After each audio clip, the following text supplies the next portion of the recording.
Krishna Krishna Hare Hare Hare Rama Hare Rama Rama Rama Hare Hare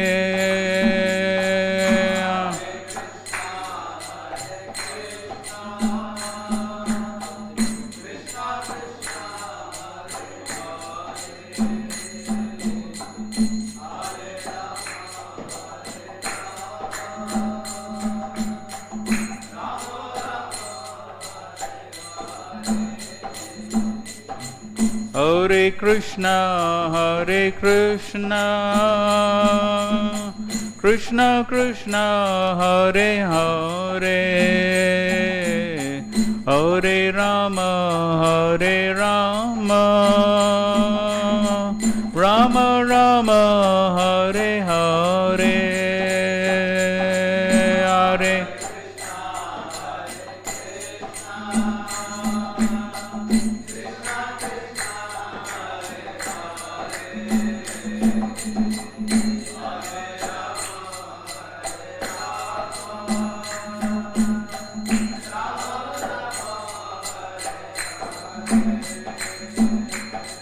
Hare Krishna, Hare Krishna,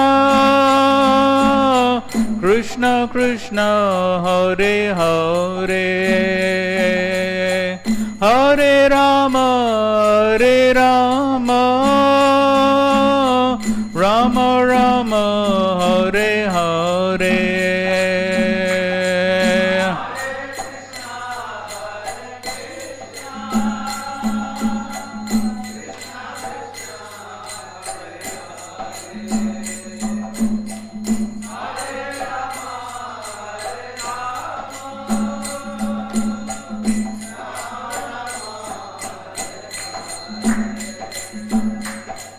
Hare Krishna, Hare Krishna,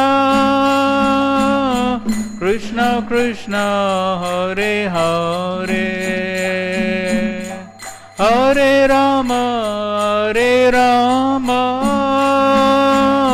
Rama Rama, Hare Hare.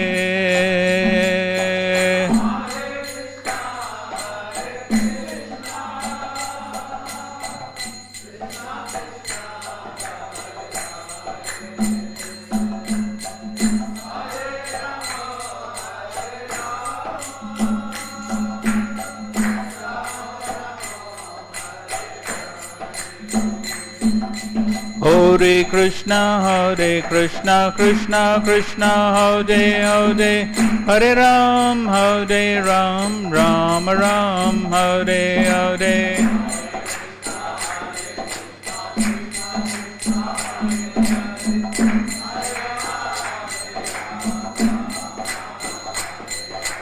Hare Krishna, Krishna Krishna, Hare Hare, Hare Ram, Ram Ram, Hare Hare.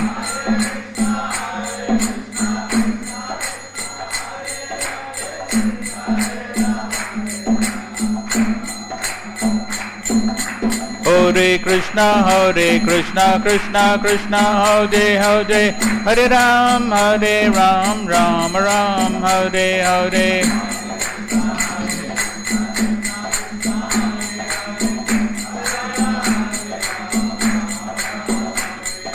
Jai Prabhupada, Jai Prabhupada, Prabhupada, Jai Prabhupada, Jai Srila Prabhupada.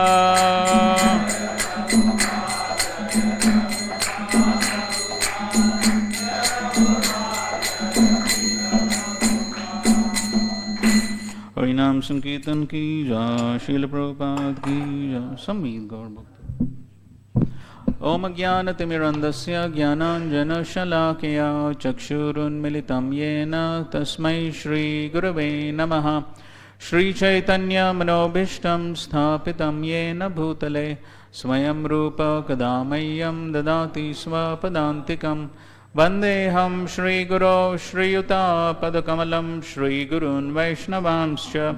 श्रीरूपं साग्रजातं सहगण रघुनाथान्वितं तं सजीवं साद्वैतं सावधूतं परिजनासहितं कृष्णचैतन्यदेवं श्रीराधा कृष्णपादान् सहगना ललिता श्रीविशाखान्वितांश्च नमः ॐ विष्णुपदाय कृष्णप्रेष्ठाय भूतले श्रीमते भक्तिवेदान्तस्वामिन्निति नामिने नमस्ते सारस्वते देवे गौरवाणी प्रचारिणे निर्विशेषा शून्यवादी पाश्चात्यदेशतारिणे नमो महावदन्याय कृष्णप्रेमप्रदायते कृष्णाय कृष्णचैतन्य नामिने गौरत्विषे नमः। हे कृष्णा करुणा सिंधो दीनबंधो जगत्पते गोपेश गोपिकाकांत राधाकांत नमोस्तुते तप्त कांचन गौरांगी राधे वृंदावनेश्वरी वृषभानुसुते देवी प्रणमामि हरिप्रिये वंशाकल्पतरुभ्यश्च कृपा सिन्धुभ्य एव च पतितानां पावनेभ्यो वैष्णवेभ्यो नमो नमः। जय श्री कृष्ण चैतन्य प्रभु नित्यानंद श्री अद्वैत गदाधर श्रीवासादि गौरभक्तवृंद हरे कृष्णा कृष्णा कृष्णा हरे हरे हरे राम राम राम हरे हरे। ओम नमो भगवते वासुदेवाय।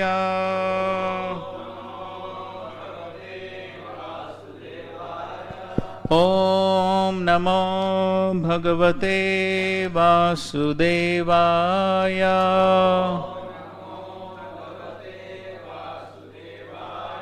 ओम नमो भगवते वासुदेवाय।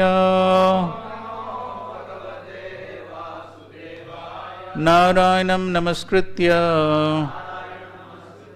नरं चैव नरोत्तमं देवीं सरस्वतीं व्यासं ततो जयमुदीरये। Hare Krishna.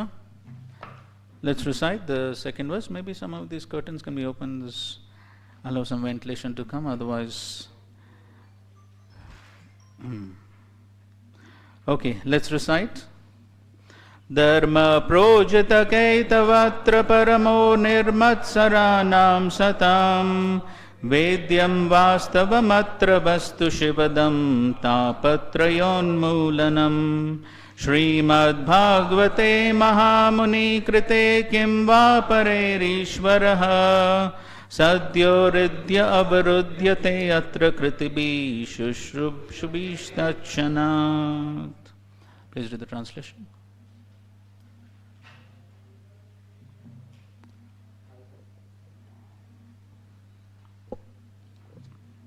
Completely rejecting all religious activities which are materially motivated, this Bhagavad Puran propounds the highest truth, which is understandable by those devotees who are fully pure in heart. The highest truth is reality distinguished from illusion for the welfare of all. Such truth uproots the threefold miseries.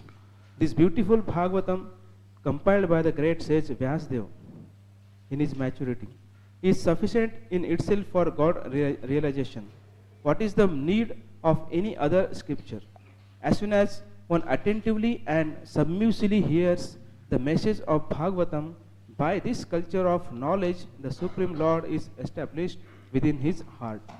So last time we had discussed the first part of the verse, or a few initial parts of the verse. We discussed about dharma, what is the definition of dharma, and then we also discussed the differences between real dharma and pretentious religion. And we discussed some 5 types of pretentious religion. At least we named them. Somebody remembers?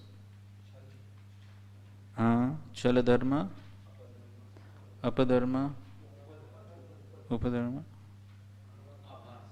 abhas dharma, and vidharma. That's right. Okay. So we discussed some of that, and how the Bhagavatam is rejecting all types of cheating religions, motivated religions, religions simply meant for achieving dharma, artha, kama and moksha, So therefore the Bhagavatam is rejecting all types of sub-religious principles like karma, jnana, yoga. So all these are being rejected and establishing the topmost religion of pure devotional service. And who can understand that topmost practices of pure devotional service? Only those who are nirmatsaranam, who are free from envy, who are 100% pure in hearts. So only such devotees, satam, only they can understand this topmost religion. And so by understanding this topmost religion, what does one understand? Vedyam, one knows what? Vastavam atra vastu. Then it is possible for one to understand the substance and the categories. Commenting on true religion, this is a quote which I put again recently. It was not the last time. Somebody can read this. Sri Bhaktivedanta Thakur gives the following commentary on the words Bhagavata Vichar. As confirmed in the Mundaka Upanishad 1.1.45, there are two kinds of educational systems. One deals with transcendental knowledge, Paravidya, and the other with material knowledge, Aparavidya. All the Vedas, Rig Veda, Yajur Veda, Sama Veda, Atharva Veda, along with their corollaries known as Siksha, Kalpa, Vyakarana, Nirukta, Chanda, and Jyotisha, belong to inferior system of material knowledge, Aparavidya. By Paravidya, one can understand the Akshara Brahman or the absolute truth. As far as Vedic literature is concerned, the Vedanta Sutra is accepted as the Paravidya. Srimad Bhagavatam is an explanation of that Paravidya. As stated in Srimad Bhagavatam itself, 12:13-18, Srimad Bhagavatam Puranam Amalam Yad Vaishnavanam Priyam. Although Srimad Bhagavatam is counted among the Puranas, it is called spotless Purana because it does not discuss anything material. It is liked by transcendental Vaishnava devotees. The subject matter found in Srimad Bhagavatam is meant for Paramahamsas. As it is said, Paramo Nirmatsaranam Satam Vedyam. A Paramahamsa is one who does not live in material world and who does not envy others. Srimad Bhagavatam is Sri Vyasadev's last mature contribution, and one should read and hear it in an assembly of realized souls while engaging in devotional service. At such a time, one can be liberated from all material bondage. Mm-hmm. Okay, so here Bhaktisiddhanta Thakur is differentiating between Paravidya and Aparavidya. So Paravidya is purely spiritual, which is meant for understanding the absolute truth, and anything else which is not solely meant for that purpose is Aparavidya.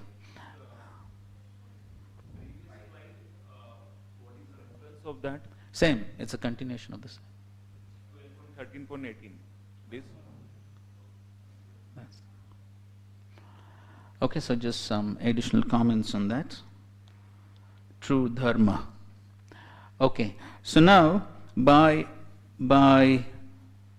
understanding this paro dharma, then one understands the Vedyam Vastavam Vastu. Srila Prabhupada comments on this in this book. It's page number 54, the last paragraph, and a little before that. The Srimad Bhagavatam is superior to all of these because it aims at the supreme truth, which is the substance or the root of all categories. From Srimad Bhagavatam, one can come to know the substance as well as the categories. The substance is the absolute truth, the supreme Lord, and all emanations are relative forms of energy. Nothing is apart from the substance, but at the same time, the energies are different from the substance.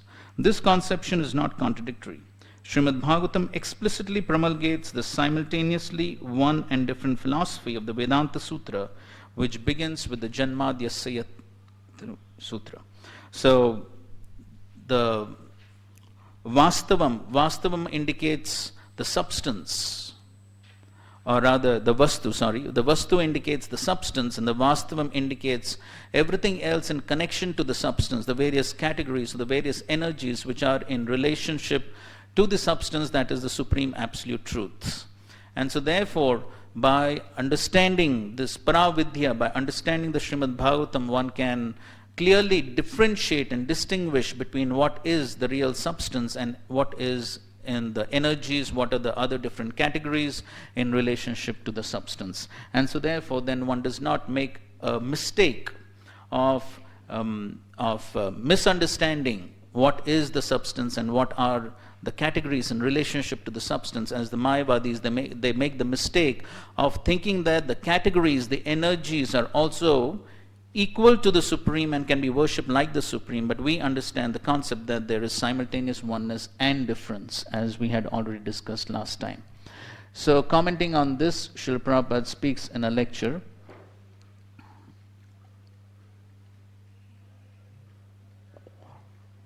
Okay, read this. It is said, Vedyam Vastavam Atra Vastu Sivadam Tapatrayan Moolanam. There is Vastu. Vastu means Samam, Boram, original, and the Vastava. Just like Krishna and his different energies. The different energies are called Vastava. In relationship with Vastu, and Krishna is Vastu. So here it is said that Vedyam Vastavam Atra Vastu. Vastava, you can understand Krishna in all his features. And if you understand, then Sivadam. It is auspicious. Tapatrayan Moolanam. Okay, so by understanding the Srimad Bhagavatam, one understands the difference between the Vastavam and the Vastu. And by understanding this, then the result is what? Shivadam and Tapatrayon Moolanam. So by understanding this, that is all auspicious, and one becomes free from the threefold miseries. Unmoolanam means completely uprooted. All the threefold miseries are completely uprooted. Commenting on the word Shivadam, Jiva Goswami in the Bhagavad Sandarbha says, so Shivadam means he who gives transcendental bliss by his own potency. So, and of course it's related, so when there is transcendental bliss, or transcendental bliss is present because of the uprooting of the threefold miseries, and one can experience that transcendental bliss to the degree one understands the real purpose of understanding and reading the Srimad Bhagavatam, and that is to understand the Supreme Lord. And one has no other motivations and goals in trying to understand the Srimad Bhagavatam. When one has a clear understanding, then the result is one is able to experience auspiciousness. Real auspiciousness can only be present on the spiritual platform. On the material platform, what is inauspicious, ei bhala, ei manda, sab manodharma. Everything is a mental concoction, because in this material world, everything is inauspicious, everything is bad on the material platform. And so it is only on the spiritual platform that there can be real auspiciousness. And so therefore, when one understands the Srimad Bhagavatam, one understands the Supreme Absolute Truth, then that brings about real auspiciousness and a total uprooting of the threefold miseries of material existence. So, what does it mean when it's said that the threefold miseries are completely uprooted by the practice of devotional service? So, I think so all of us are, or rather at least all of you, are practicing devotional service in some few years. And so, how many can say that now you're not experiencing any miseries whatsoever, and one is experiencing only transcendental bliss? Anyone? Okay, if that's the case, then how do we understand the statement of Vyasadeva? He's saying all the threefold miseries are completely uprooted, unmoolanam. How do we understand this then? Yes, any thoughts? Okay, Dirshantru?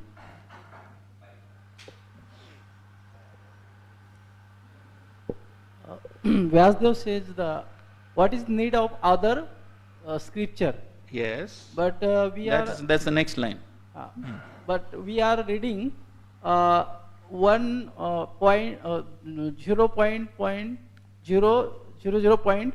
Bhagavatam in our life, and other Shastras are 99%. That's why this you cannot realize this bliss of three four miseries.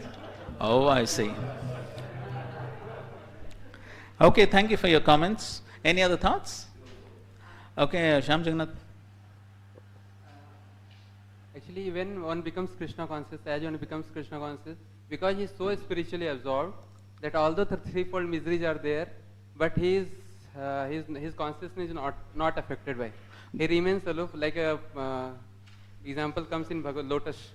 Okay, okay, fine. So even though the miseries are there, one is not overly affected. Okay, good. Some other thoughts? Yes, Gauli Labru. We hope that it will happen in future. Yes, we could all hope, but the question now is that why, in spite of our practicing devotional service, why we are not experiencing now? That is the question. Yes, Bhakti.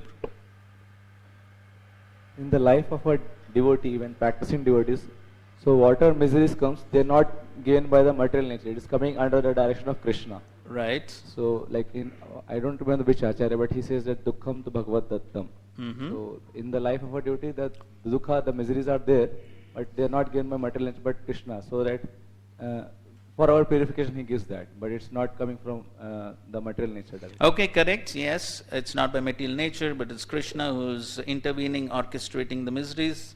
Some other thoughts? Okay, Prabhu. Okay, yes, offenses could lead to miseries, that's correct. Gaurang Pram.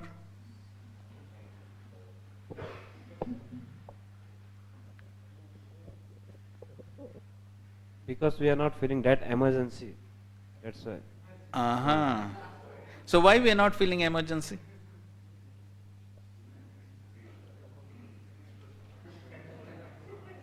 Why we are not feeling emergency? We think that we will, like myself, I am telling that I don't know that anytime I can die, but I am not. Okay, not conscious of that. Conscious of that. Okay, okay, fine. Raspati. Actually, even for a neophyte devotee, many miseries have gone. Only thing, we keep comparing, with others. But if we see the outside world who are not devotees, even by little practice of devotional service, so many miseries have gone from our life. But it's a fact of our gratitude whether we see it or not. Okay, that's also good understanding. Okay, fine. Piche de do. It is told it is Nirmat Saranam Satam, so Matsar has not gone so. Yes, the Matsar is still there, therefore there are problems, yes. Angapru? There is a connection. Three modes are the causes of the three miseries. Mm-hmm. And three modes are there because we are in Dvandva. Mm-hmm. And for that, we have to be in Nitya Sattva. And for the Nitya Sattva, we have to practice the pure devotional service. Mm-hmm. And for that, we have to follow the path of the Mahajanas. It's like the whole chain is there. Okay.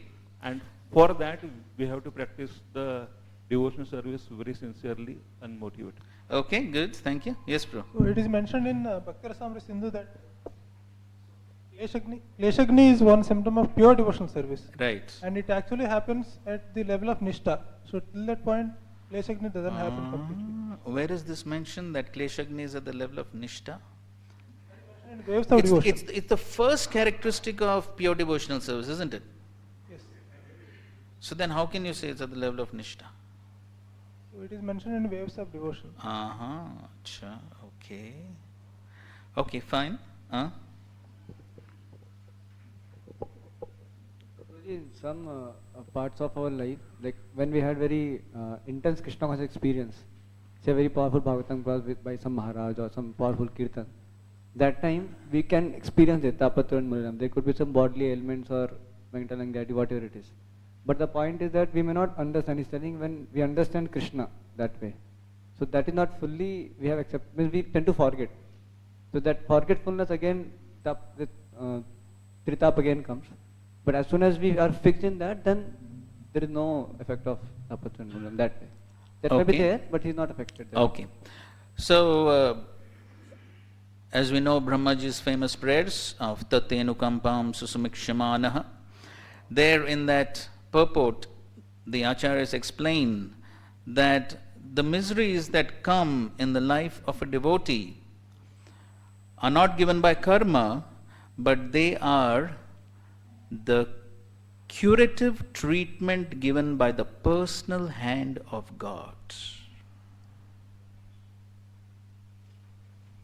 Krishna is personally orchestrating that as a cure. Why as a cure? Because, as further explained, that as long as the last vestiges of the enjoying mentality still remain, Krishna, he wants to purify those last vestiges by orchestrating suffering in the life of a devotee, so that the devotee becomes intense in his practice of devotional service. And then, by that intense practice of devotional service, he gets purified. So that's the purpose why Krishna personally orchestrates the miseries in the life of a devotee. And so therefore, when the devotee becomes totally purified, then yes, then, and of course, the other reason is also, even though one may be totally purified, the Pandavas were totally purified, but yet there were miseries. Why? Because Krishna wanted to glorify them and glorify the process of devotional service.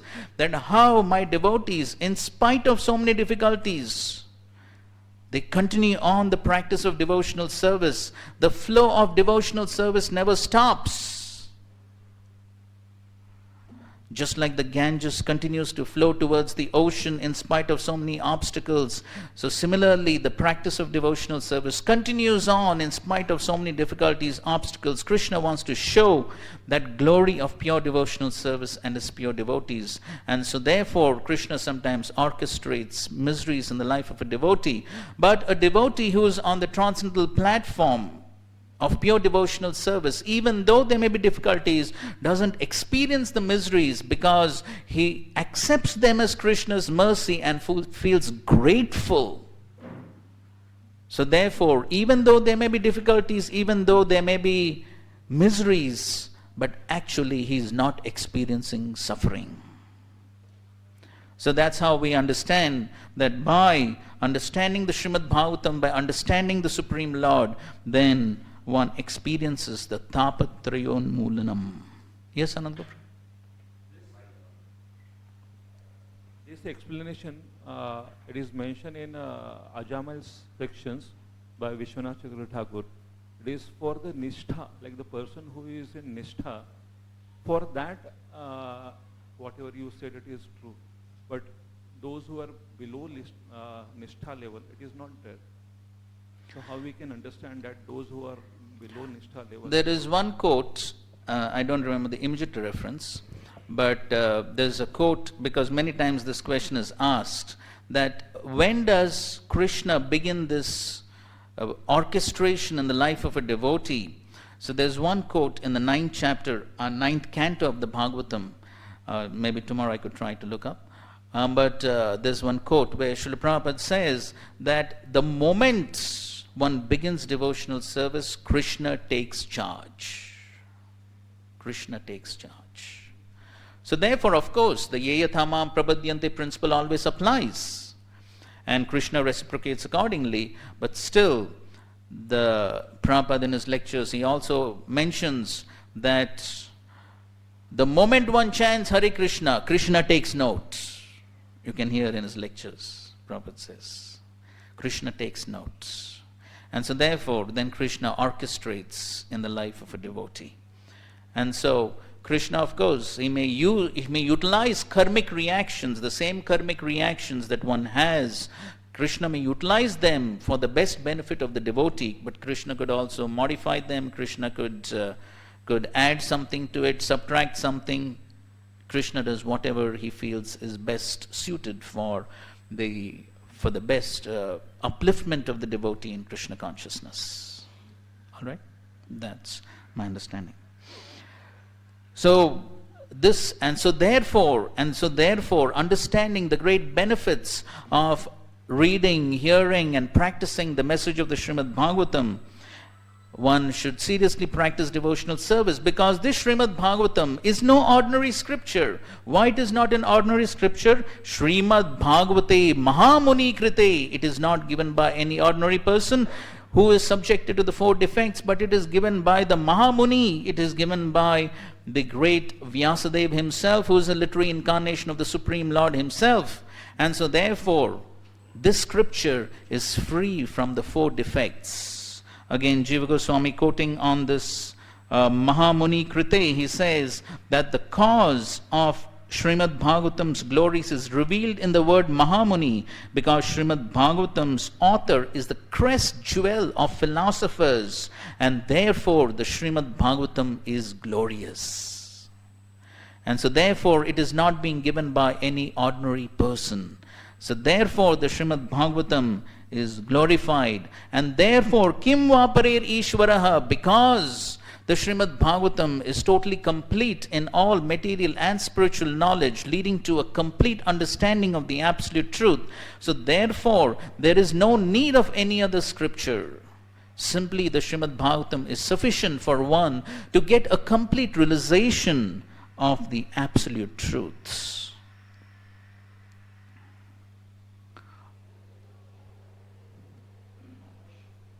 Okay, this is a commentary by Vishwacharya Thakur on the Vedyam Vastavam Vastu. Please read.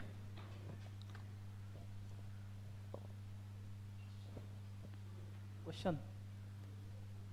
This permanent object, Vastavam Vastu, includes the name, form, qualities of the Lord, his abodes such as Vaikuntha, his devotees and bhakti. Because other real objects, Vastu, the things of this world, are not permanent, it should be understood that though both Vaikuntha and the material world are real, Vaikuntha is really substantial, Vastavam, and the material world is not. Unreal objects such as a flower in the sky are called Avastu. What will happen with gaining this knowledge of the permanently real? It gives auspiciousness, Shivadam, in the form of becoming an associate of the Lord with Prem as the desired result. It gives release from the 3 miseries or liberation, Tapatrayon Moolanam, as the unsought result. Okay, so the important point, so he is referring to Shivadam as becoming an associate of the Lord with Prema. So the main goal or the main prayojan of understanding and practicing the Srimad Bhagavatam is Prema, and the liberation comes as an unsought result. That's secondary.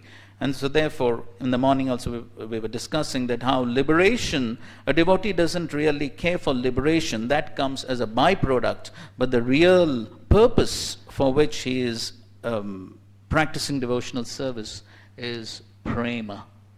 Okay, let's go ahead. So then, by practice of devotional service, what is the result? The result is Sadhyo Ridhya Avarudyate. Avarudyate. Prabhupada is commenting on the word avarudyate. Read this.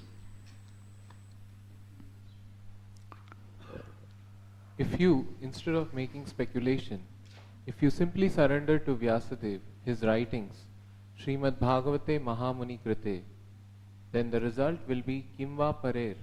You do not require to study any other literature. The result will be, if you surrender to the study of Srimad Bhagavatam, that Ishvara, the Supreme Controller, Satyo Hridi Avarudhyate. Ishvara is already there, but here it is used the word Avarudhyate. He is locked up. He wants to be locked up. Krishna, Paramatma, he wants to be, but we don't care. But by reading Srimad Bhagavatam, by discourses in Srimad Bhagavatam, Ishvara Sadhya, immediately, Hridi Avarudyate, but in whose heart he becomes locked up? Okay, so that's the next question. In whose heart does he become locked up? Yes, bro.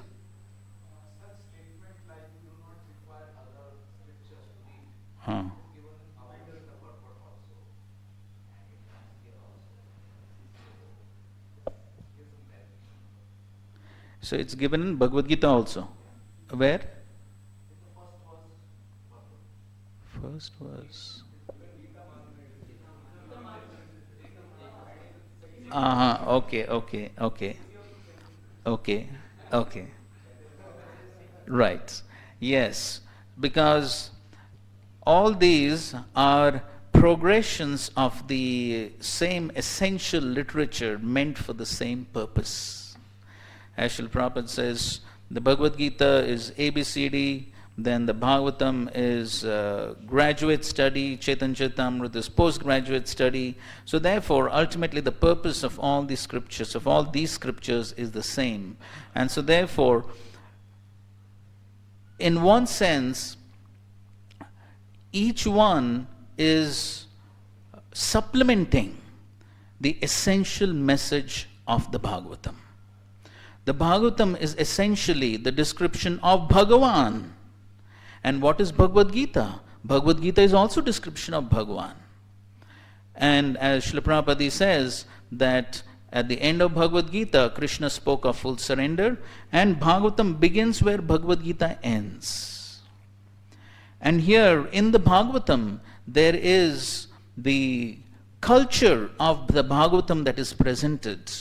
And so there is the description of the Lord, there's the description of the devotees, there's a description of the dealings between the Lord and the devotees, and there's a description about dealings amongst devotees. So all this is presented in the Srimad Bhagavatam, and the Chaitanya Charitamrita is practically showing the same Supreme Lord has come as Sri Chaitanya Mahaprabhu to show how the philosophy of Srimad Bhagavatam is to be actually practiced in a very practical way.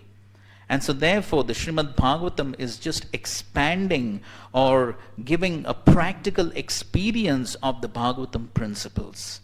And so therefore it is not a separate message or a separate scripture, but is an expansion of the Bhagavatam. And so therefore we find Krishnadas Kaviraj Goswami in the Chaitanya Charitamrita quotes so many verses from the Srimad Bhagavatam to substantiate what he's saying.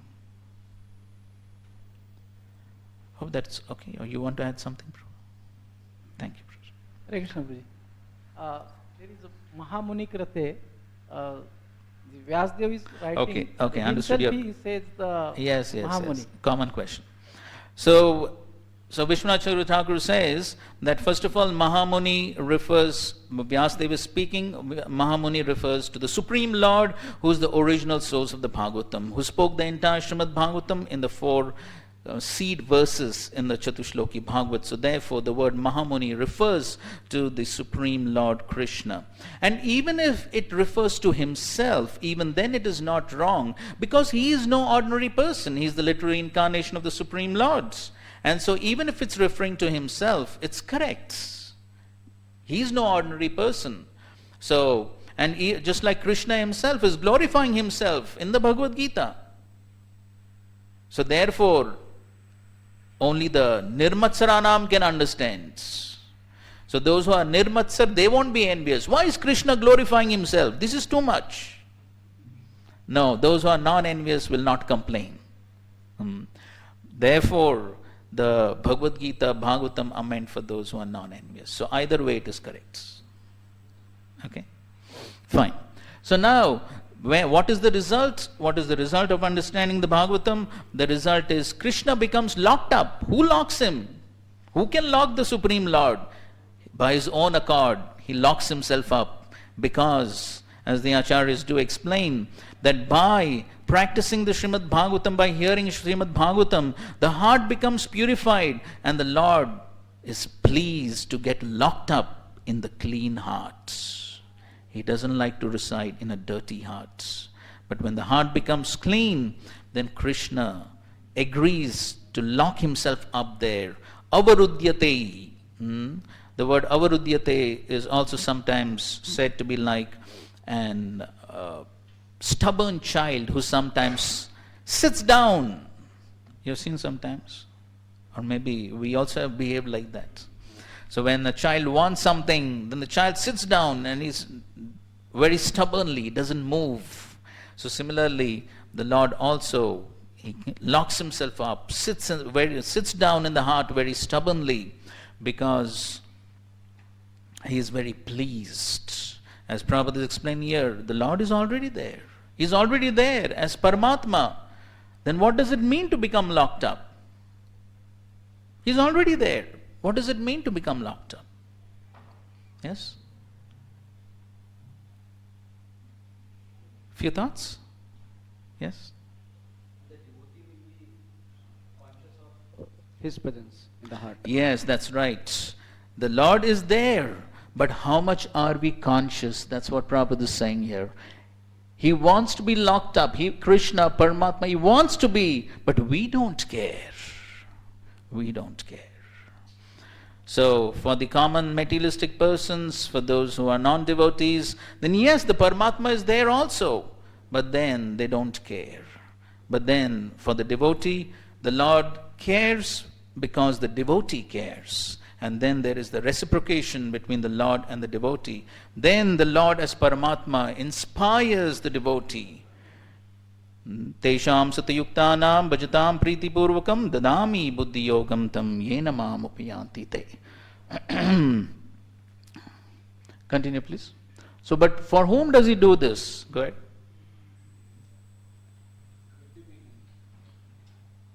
Kritibhi means those who are pious. Those who are sinful, they cannot. Kritibhi shushrushubhi. Two things. He must be pious. That piety, as soon as he surrenders.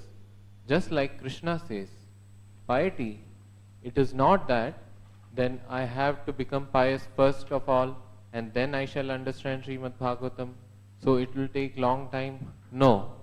If will take that takshanat, in a second. How? Simply by surrender. As soon as you surrender, immediately you become pious. How immediately? Yes. Krishna says, Sarva dharman parityajya. Sarva dharman. As soon as you surrender, Krishna, I was misled so long. Now today I am surrendering unto your lotus feet. Now, if you like, you kill me or protect me as you like. Then everything is all right. Okay, so the Krishna likes to be locked up in whose heart? One who is kritibi, sukritibi, one who is pious.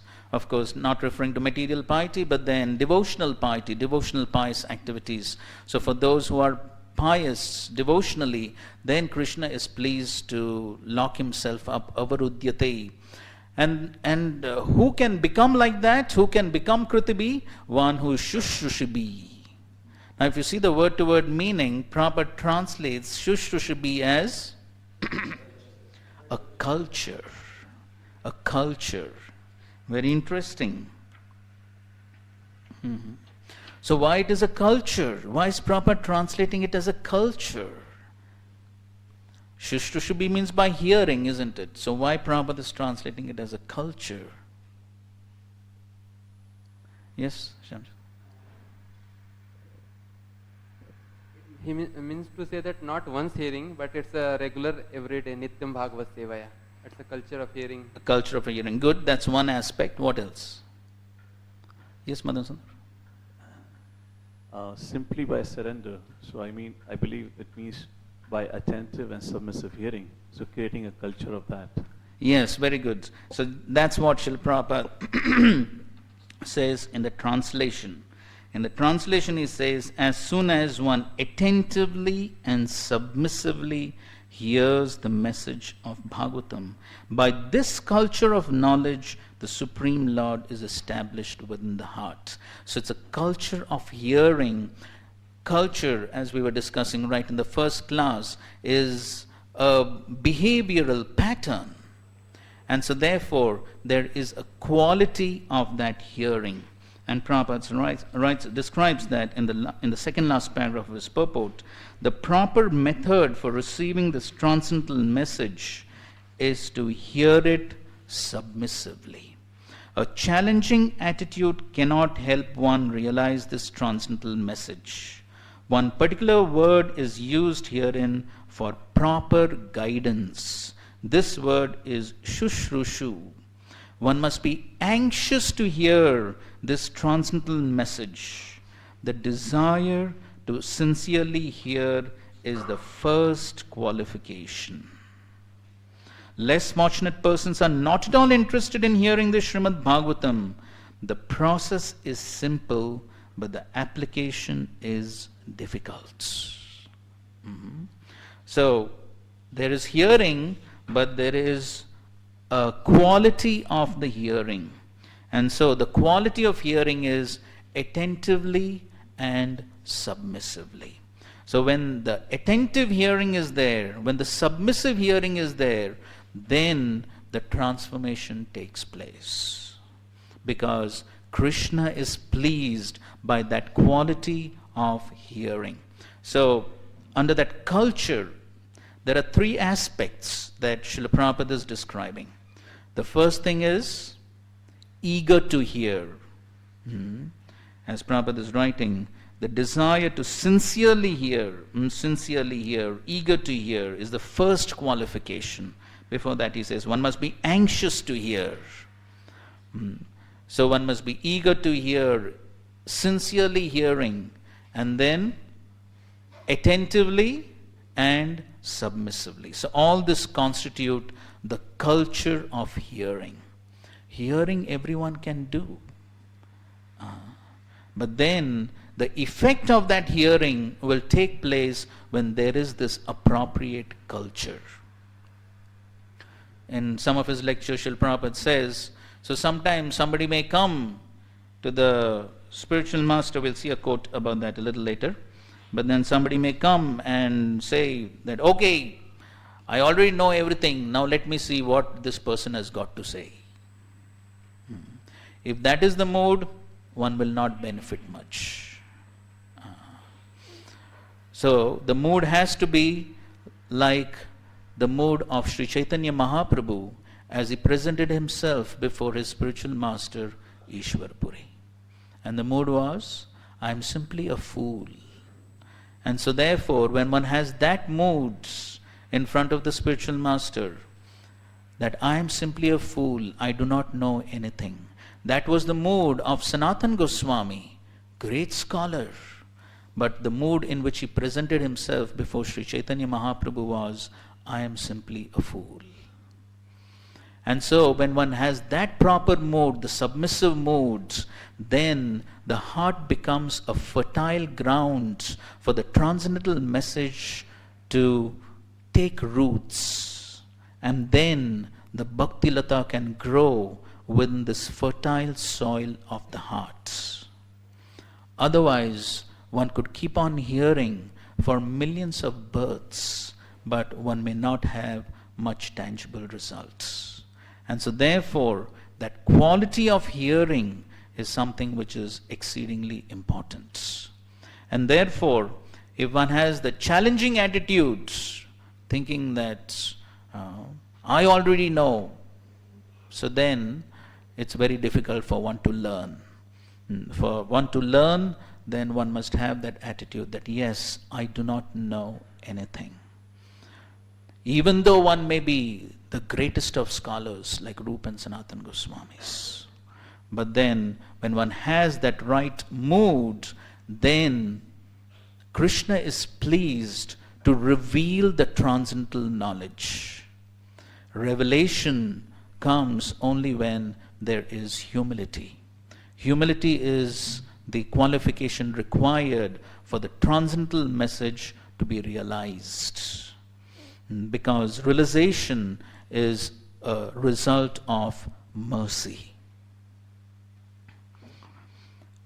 And as we discussed right in the first class, that we are not after simply theoretical knowledge. We are not simply after scholarship.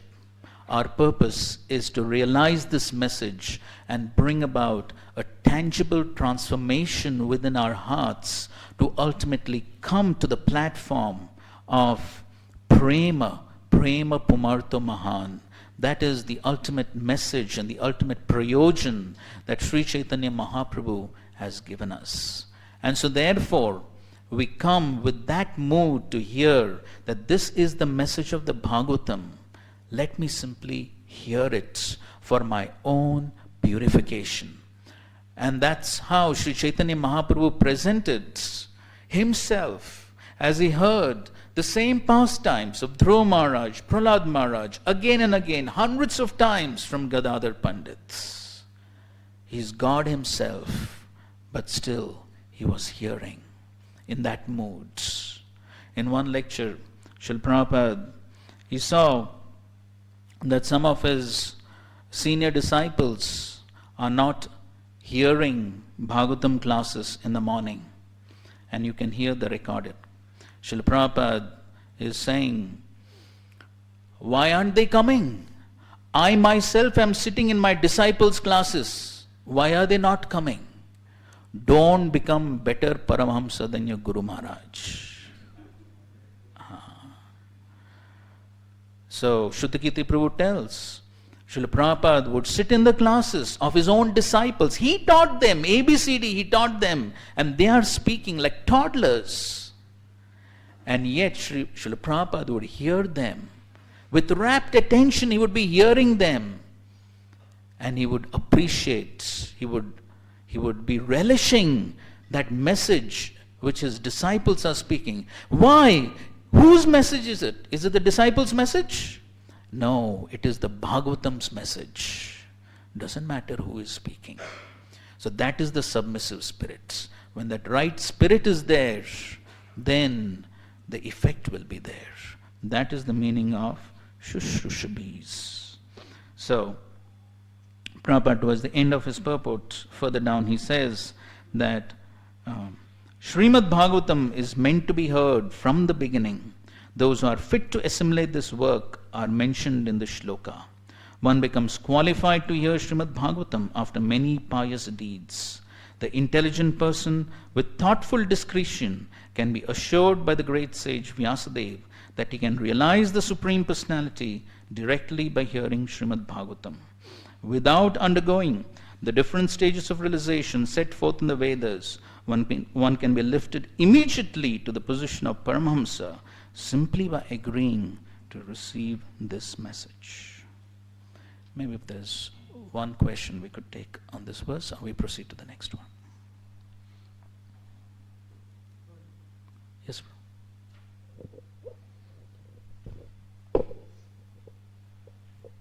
How to differentiate between the material piety and spiritual piety? Can you just explain, please?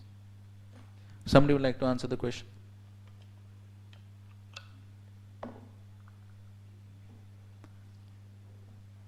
Yes, this must have definitely been covered in Nectar of Devotion. Please give to Gaulila.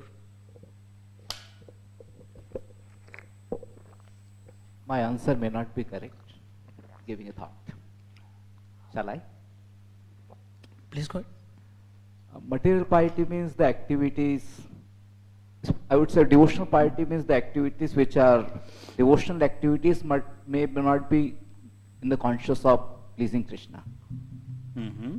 On the other hand, pious activities are like the activities for the pleasure, done for the pleasure of the people in general. Okay, that's some understanding. Yes, correct.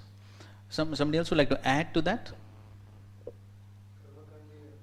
So, yes, karma kandi activities are material pious activities. Those activities which give rise to attraction for devotional service are spiritual piety. Yes, so that's correct. So basically, when you talk of pious activities, then initially, of course, the pious activities are agyat sukruti, unknowingly performed pious activities. So one doesn't know, but then unknowingly one performs. So somebody can say, what are the three types of agyat sukruti Bhaktivinoda Thakur describes? Somebody knows?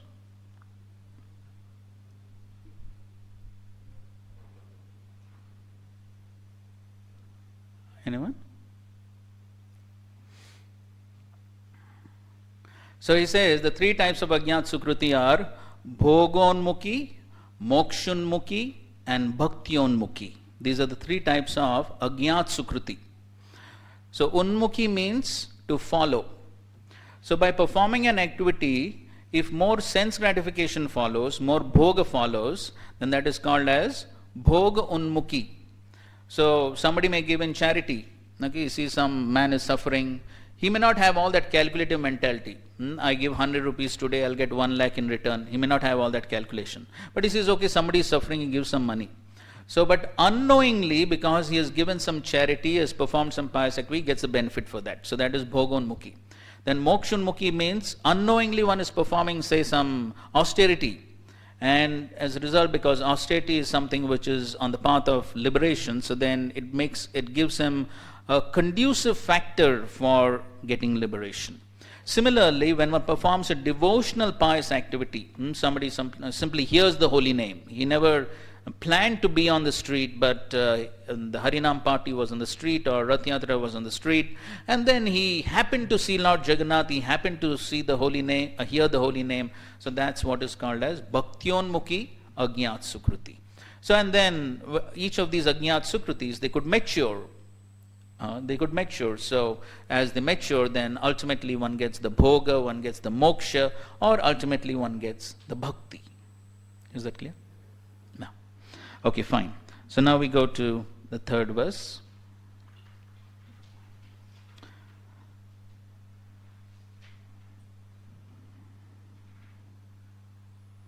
Nigamakалпатароргалитам phalam shukamukad amrita darva samyutam pibata bhagavatam rasamalayam muhuraho rasika bhuvi bhavukaha. Translation, please.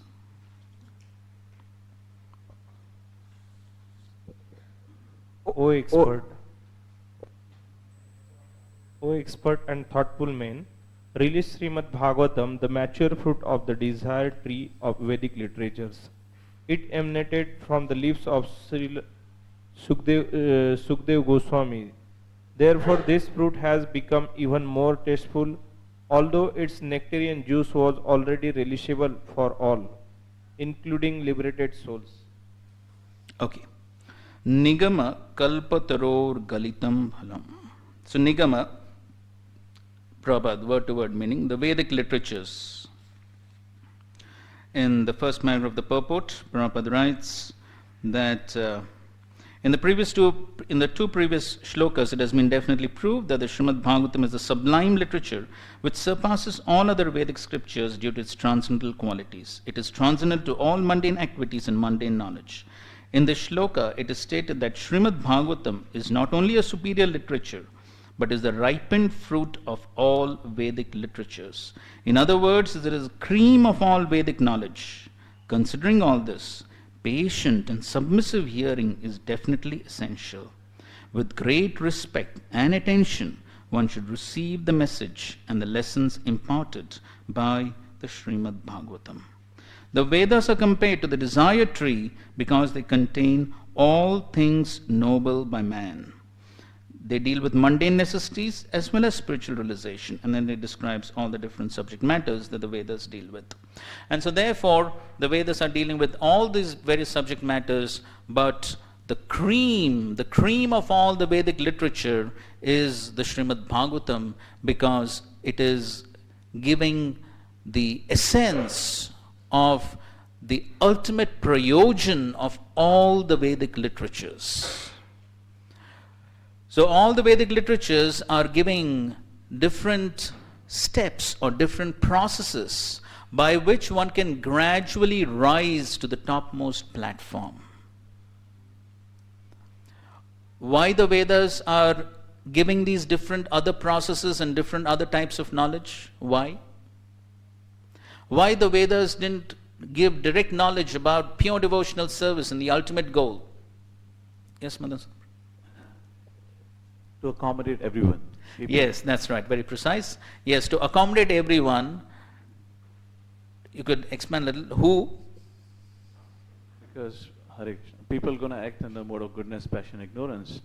So people under different modes have to be accommodated for that purpose. Right. So everyone, if they're told, give up all sense gratification, directly come to devotional service, they may totally reject following any form of religion per se.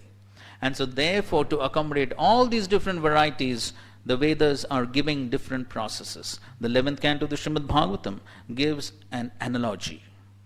The Vedas are compared to a mother, and just like a mother, when the mother wants to administer bitter medicine to the child, how does she administer? Yes, with the sweets. So then, when the child gets the sweets, what does the child think? Oh, it's very nice, it's sweet. But within that, there is the bitter medicine. So similarly, the Vedas are like a mother, and so therefore, the Vedas are giving all these different processes like Karmakand, Jnanakand, and so therefore, just like Karmakand, one is told, okay, perform this yajna, this sacrifice, worship this devata, you'll get more sense gratification. Why little sense gratification? Take more. That is the sweets. But within that sweets, there is the bitter medicine. What is that medicine? Very good, purification. How does the purification take place? Very good. That is the first point. They begin to accept the authority of the Lord. Yes. What else?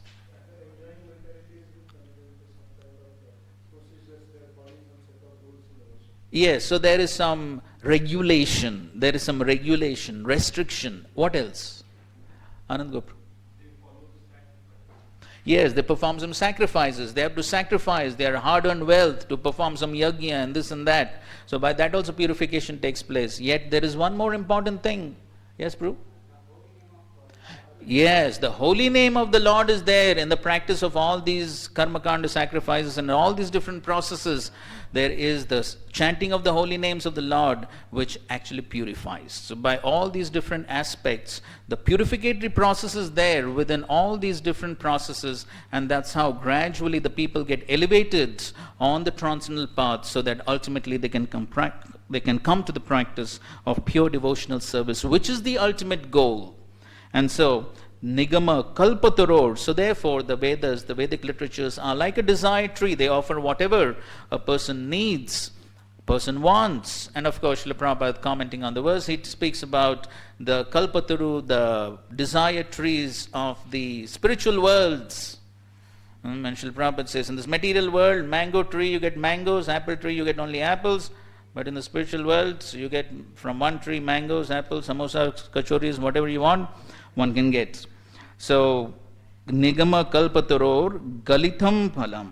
Galitam means fully matured fruit of the desire tree of the Vedas. Okay, commenting on the word Galitam.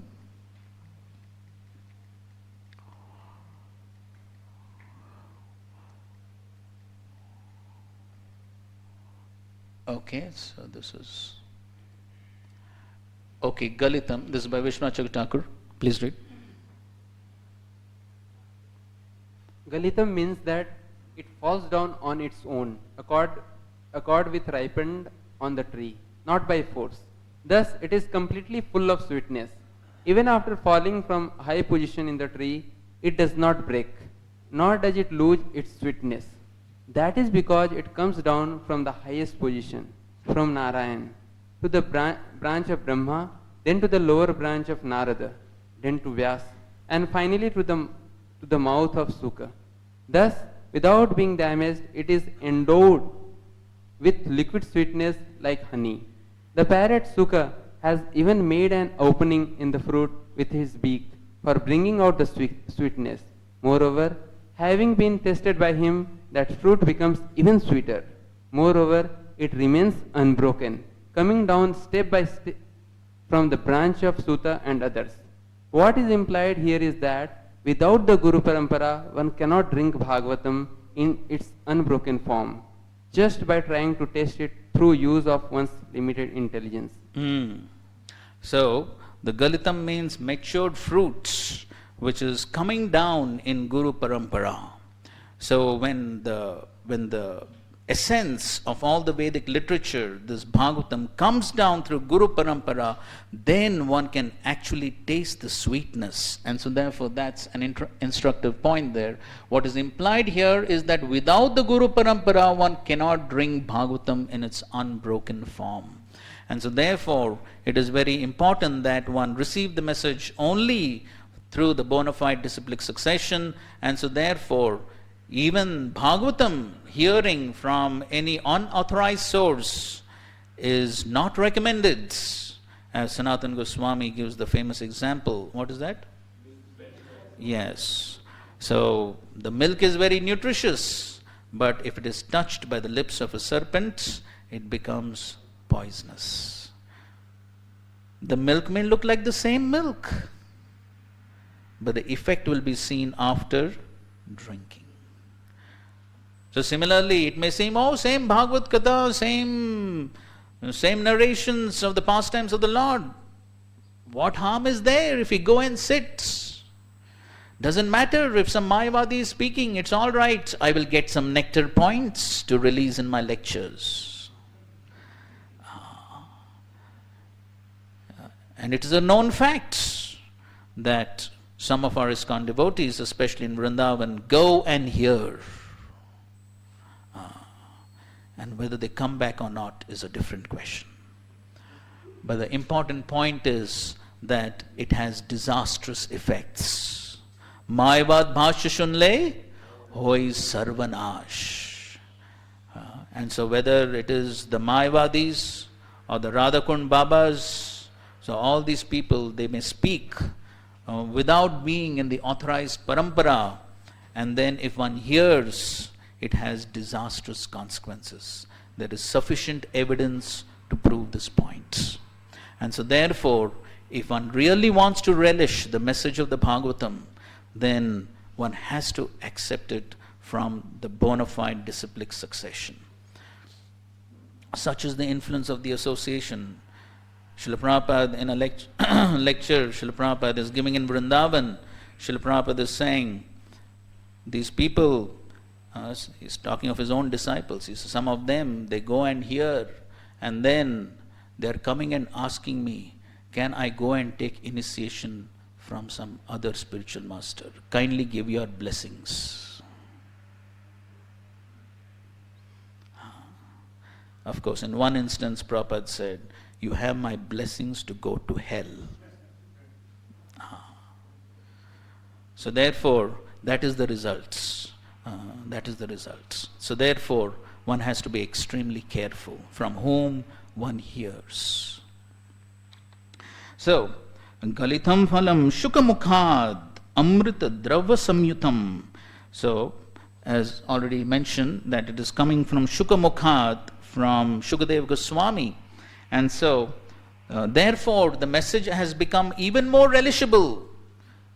As is telling that the fruit which is touched by the parrot becomes even more sweeter. So similarly, the message that is coming from Shukadeva Goswami in Parampara has become even more sweeter. Why it has become sweeter? Why it has become sweeter? What is the difference? Why it has become sweeter? Yes? Yes, Prabhu? Yes, it is coming with its added realizations. That is what makes the message sweeter. And so therefore, Srila Prabhupada in the lecture he says, it does not mean that Shukadeva Goswami is simply repeating like a parrot. But it means that he has added his realizations to it, and that's why it has become sweeter. And then of course it comes down further in Parampara, and Srila Prabhupada has added his own realizations according to the current time, place and circumstances, and made the message even more sweeter and applicable for the people of the current age. And that is the beauty of the Bhaktivedanta purports. In the second last paragraph of his purport, Srila Prabhupada is commenting on this. Or the third last paragraph, towards the end of the third last paragraph. The Vedic fruit which is mature and ripe in knowledge is spoken through the lips of Srila Shukadeva Goswami, who is compared to the parrot not for his ability to recite the Bhagavatam exactly as he heard it from his learned father, but for his ability to present the work in a manner that would appeal to all classes of men. The subject matter is so presented through the lips of Srila Shukadeva Goswami that any sincere listener that hears submissively, you see Prabhupada keeps repeating this point again and again, hears submissively can at once relish transcendental tastes which are distinct from the perverted tastes of the material world. The ripened fruit is not dropped all of a sudden from the highest plant of Krishna Loka. Rather, it has come down carefully through the chain of disciplic succession without change or disturbance. Okay. Further down, Prabhupada writes, this process of disciplic succession of the Bhagavad school suggests that in the future also Srimad Bhagavatam has to be understood from a person who is factually a representative of Srila Shukadeva Goswami. Prabhupada comments on this professional reciters at many places in the Bhagavatam and how one should be careful not to hear from the professional reciters. Atul Krishna Prabhu tells his experience of professional reciters. Atul Krishna Prabhu from Mayapur. So he says that once he was in Nepal and there was one very famous Bhagavad Kathakar of Nepal who widely well known in Nepal. And so this person had come with some of his followers. And so Atul Krishna Prabhu was there, and so when this person he saw, a Western bodied devotee, he was attracted.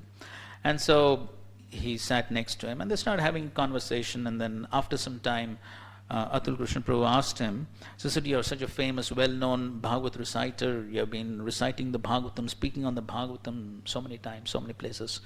So can I ask you a question? Yes. So can you please tell me what is the essence, the most important message of the Bhagavatam? So this great, well-renowned professional reciter immediately called his followers. And then immediately they started having a very serious discussion how to answer this very difficult question.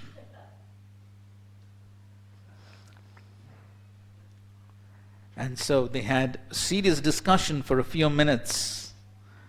And after that very serious discussion, the professional Bhagavatam reciter turned to Atul Krishna Prabhu and said, I've been speaking on the Bhagavatam for so many years, but this question I really can't answer. That is the reply he gave. So, why? Because it's just a business. Just speaking for getting money. And as Prabhupada says in a lecture, it's only after their Bhagavad recitation or whatever you call it, they collect umbrellas and shoes and clothes and whatnot. That's the whole business. And therefore, Srila Prabhupada wants never to hear from these people. What will one gain? One will simply gain the contaminated consciousness of these people. That's the only gain. So therefore, Prabhupada warns against hearing from such people. Prabhupada says here, towards the end of that second last paragraph, some of them take this to be immoral, speaking of the rasa dance, while others try to cover it up by their own stupid interpretations. They have no desire to follow in the footsteps of Srila Shukadeva Goswami. So, Shukamukhad Amrita Drava Samyutam. It is Amrita, it is nectar. But not only nectar, what type of nectar? Drava. See the word-to-word meaning? Semi-solid and soft, and therefore easily swallowable. The Acharyas also give an example. It is just like a mango without seed and cover. You know the pastime of Mahaprabhu planting that seed in the mango tree that came, which had no skin and no seeds. So similarly, Bhagavatam is also like that. Drava, semi-solid and soft, easily swallowable. So why? What is the speciality of this Bhagavatam coming from Shukadeva Goswami? It is amrita, it is nectar. But how has it become drava? Yes? How has it become semi-solid and easily swallowable, digestible? So, what has been done with the Bhagavatam that it has become easily swallowable and digestible? Any special herbs and medicines have been added? Okay, that's one part, coming down in parampara. What else? Why? Why is it said that it has become semi-solid, soft, easily digestible? Yes, Balabhadra Kripa.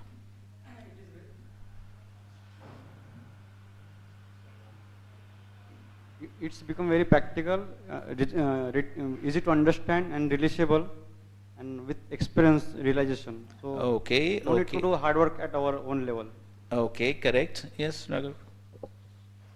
Prabhuji, it's like very much beneficial to the soul directly. It directly goes for the benefit of the soul. Like Acharyas, they have given the essence and the most nourishing part. Like that entire nourishment is there in that essence. So that's why, just like for baby, the mother may give like the essence. Okay. Yes, Kumar Krishna. Once Shampro was explaining this funnus example. Okay. Cutting is very tedious, Directly the pulp is given. So in the same way the homework is done by, that's the reason it is. So what is that homework? The Vedas are like very deep, dense dark of forest, So to go and find out what is right medicine for me, it's very challenging. It's very difficult. So, but here everything has been SAR has been given to us. Okay. Any other thoughts, Anand Gopru? Chewed and churned by the acharyas. So okay, good. Your explanation is perfect. Chewed and churned. Can you further chew on this?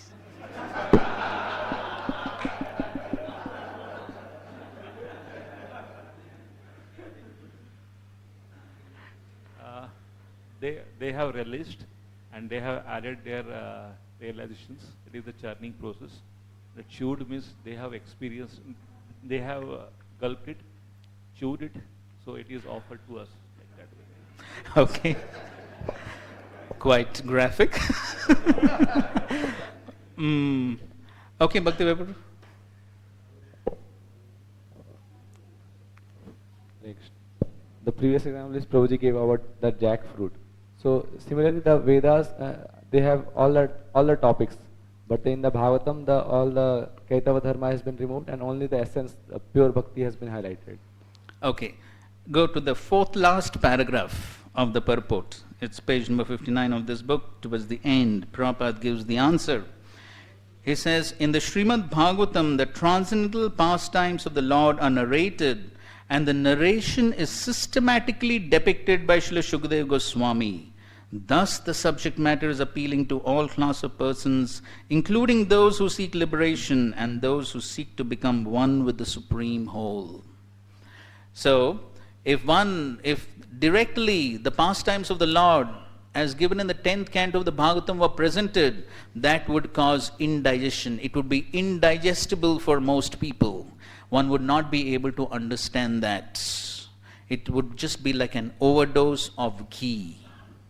But Shukadeva Goswami has presented the Srimad Bhagavatam very systematically from the first to the 9 cantos, so that one has a proper understanding of Bhagavat Tattva.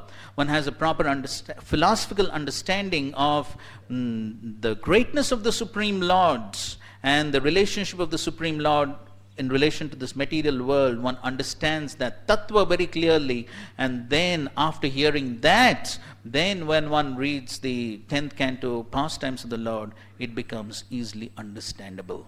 That is how the whole subject matter has become Drava. Drava Samyutam. Samyutam, perfect in all respects. And so therefore it can be Pibata. It can be drunk, because it is already like a semi-solid thing, so one can actually drink it. Pibata Bhagavatam Rasamalayam. So this Bhagavatam, Prabhupada again in the word-to-word meaning, the book dealing in the science of the eternal relation with the Lord. It is rasam, juice which is relishable. alayam, until liberation or even in a liberated condition, and muhu, always. So one can relish this juice of the Srimad Bhagavatam till when? Till liberation. And even after liberation. So that means those who are not liberated, those who are liberated, everyone can relish the Srimad Bhagavatam. The greatest example for that is Shukadeva Goswami himself, who is on the liberated platform. And there is the famous Atmaram verse that comes later on, which explains that how even those who are on the liberated platform, those are totally self-satisfied Atmaramas, but even they relish the messages of the Srimad Bhagavatam. And of course, another meaning of the word laya is also given by Vishnu Acharya Thakur. He says that it means until one experiences the 8th ecstatic symptom of pralaya, fainting. So that means till one has reached the highest point of devotional service, one can continue to read the Bhagavatam till one achieves prema and exhibits the ecstatic symptoms. So the devotee, he relishes the Bhagavatam, he faints in ecstasy, and then he gets up, and then again he reads the Bhagavatam, and again he faints, and then again he gets up, and again reads the Bhagavatam. And so that's how the devotee is always relishing the Srimad Bhagavatam in all conditions of life. Okay. So let's see a comment on this. Okay, please read this. So this verse recommends that Pibata Bhagavatam Rasamalayam. Rasamalayam. Alayam, Laya. Laya means to merge. We are also merged into this material world. Just like your body. My body is material. But I am the soul. You are the soul. I am merged into this material. But because I am spirit, although I am merged, I am not getting happiness. Just like if you are put into the Atlantic Ocean, you merge, but because you are not the living entity of the water, you cannot be happy. You cannot be happy. That merging is there. You have to merge into the spiritual existence. Then you will be happy. That is Bhagavatam Rasamalayam. Okay, fine. So similar meaning there.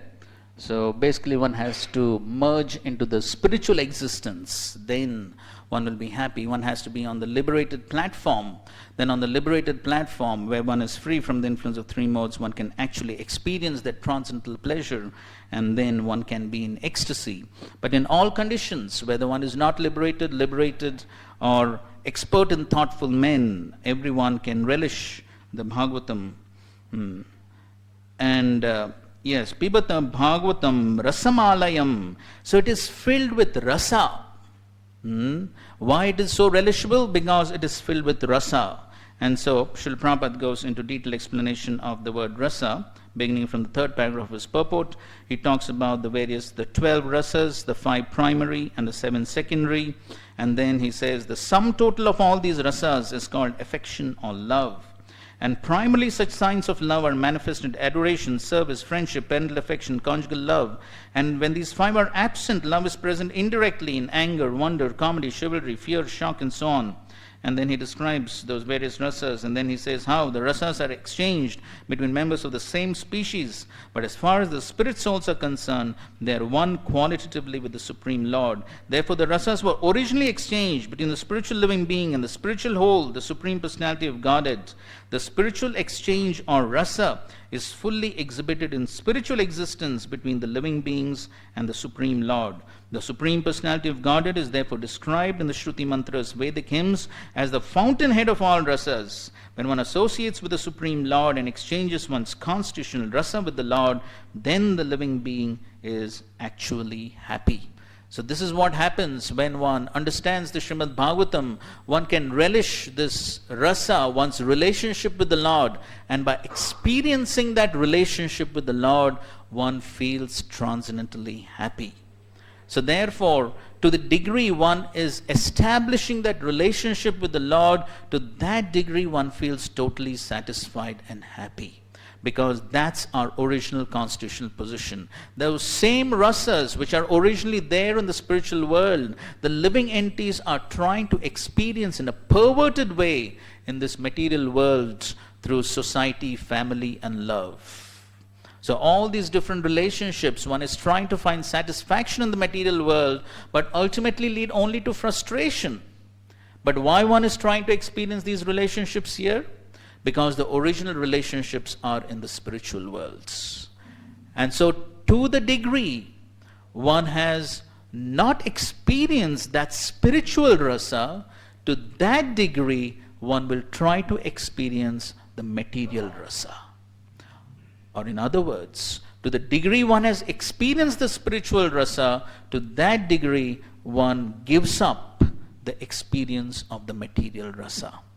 And so therefore, by the attentive and submissive hearing of the holy names, hearing of the Srimad Bhagavatam, and of course trying to please the acharyas, one develops that spiritual rasa. And when there is that experience of spiritual rasa, that is the higher taste. Param drishtva nivartate. Drishtva. If you see in Bhagavad Gita, if you see the word to word meaning, drishtva means what? Anyone knows? Yes, somebody said it. What's that? Huh?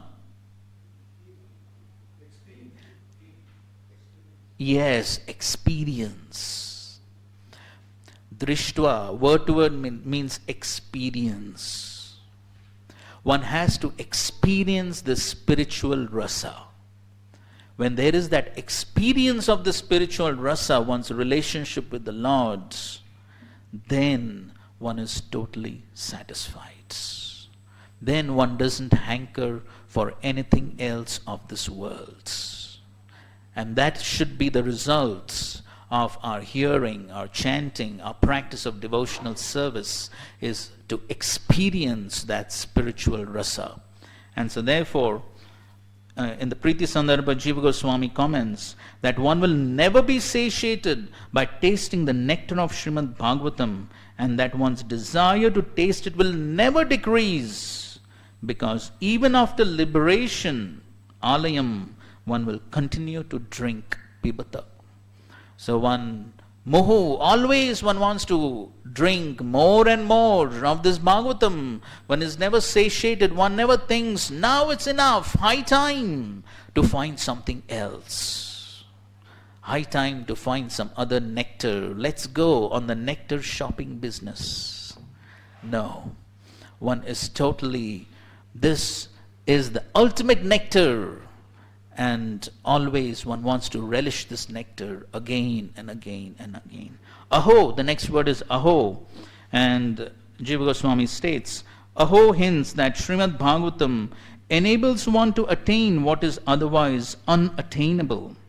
Srimad Bhagavatam is described by the word rasa, because rasaikamayata vivakshaya, it deals only with spiritual mellows and nothing else. When one understands Krishna, the Supreme Personality of Godhead, as reservoir of rasa, raso vaisaha, one becomes transcendently blissful. So the Supreme Lord is called as raso vaisaha, or he is called as the Bhakti Rasamrit Sindhu. First verse states, Akhila Rasamrita Murti, the embodiment of all rasas, which has been shown in the famous pastime of Krishna entering the wrestling arena. How different people experience their relationship with Krishna in different rasas. And so one person, but everyone could experience their specific relationship with Krishna. And when one experiences that relationship with Krishna, then one becomes transcendently blissful. And so he's saying, aho, just see the greatness of the Bhagavatam. He's expressing amazement at the wonderful effects and benefits of hearing the Bhagavatam. Aho rasika bhuvi bhavukaha, bhavuka, expert and thoughtful men.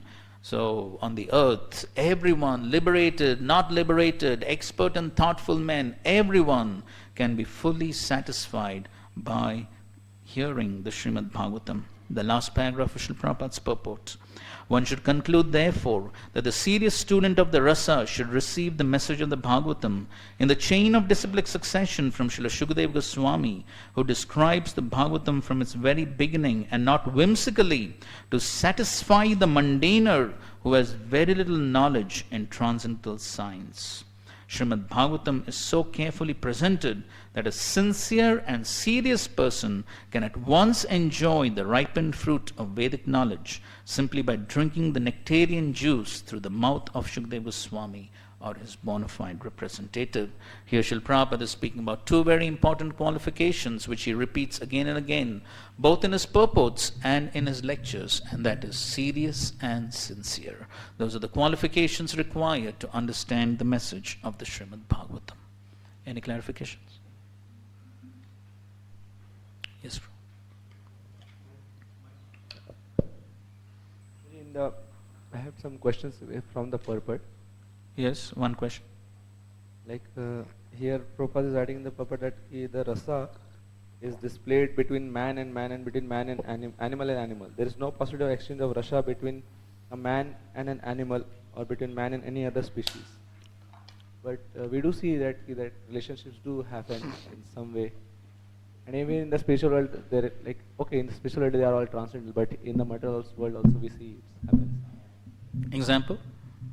Like like someone may have a pet dog or a pet animal, so there is some exchange and there is some relationship exchange. But how much? To what extent?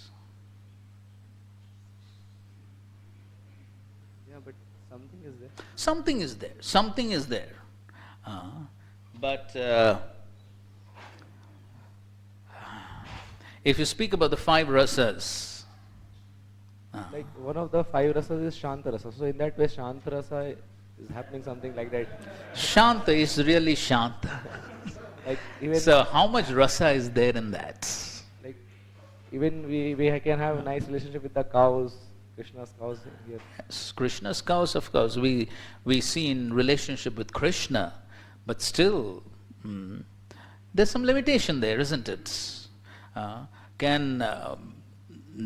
the cow has great affection for her calf, but then, and we could also have some affection for the calf, but still, can we have that same affection which the cow has for the calf?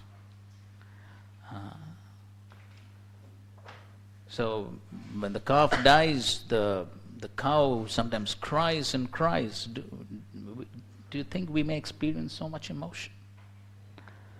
To some extent.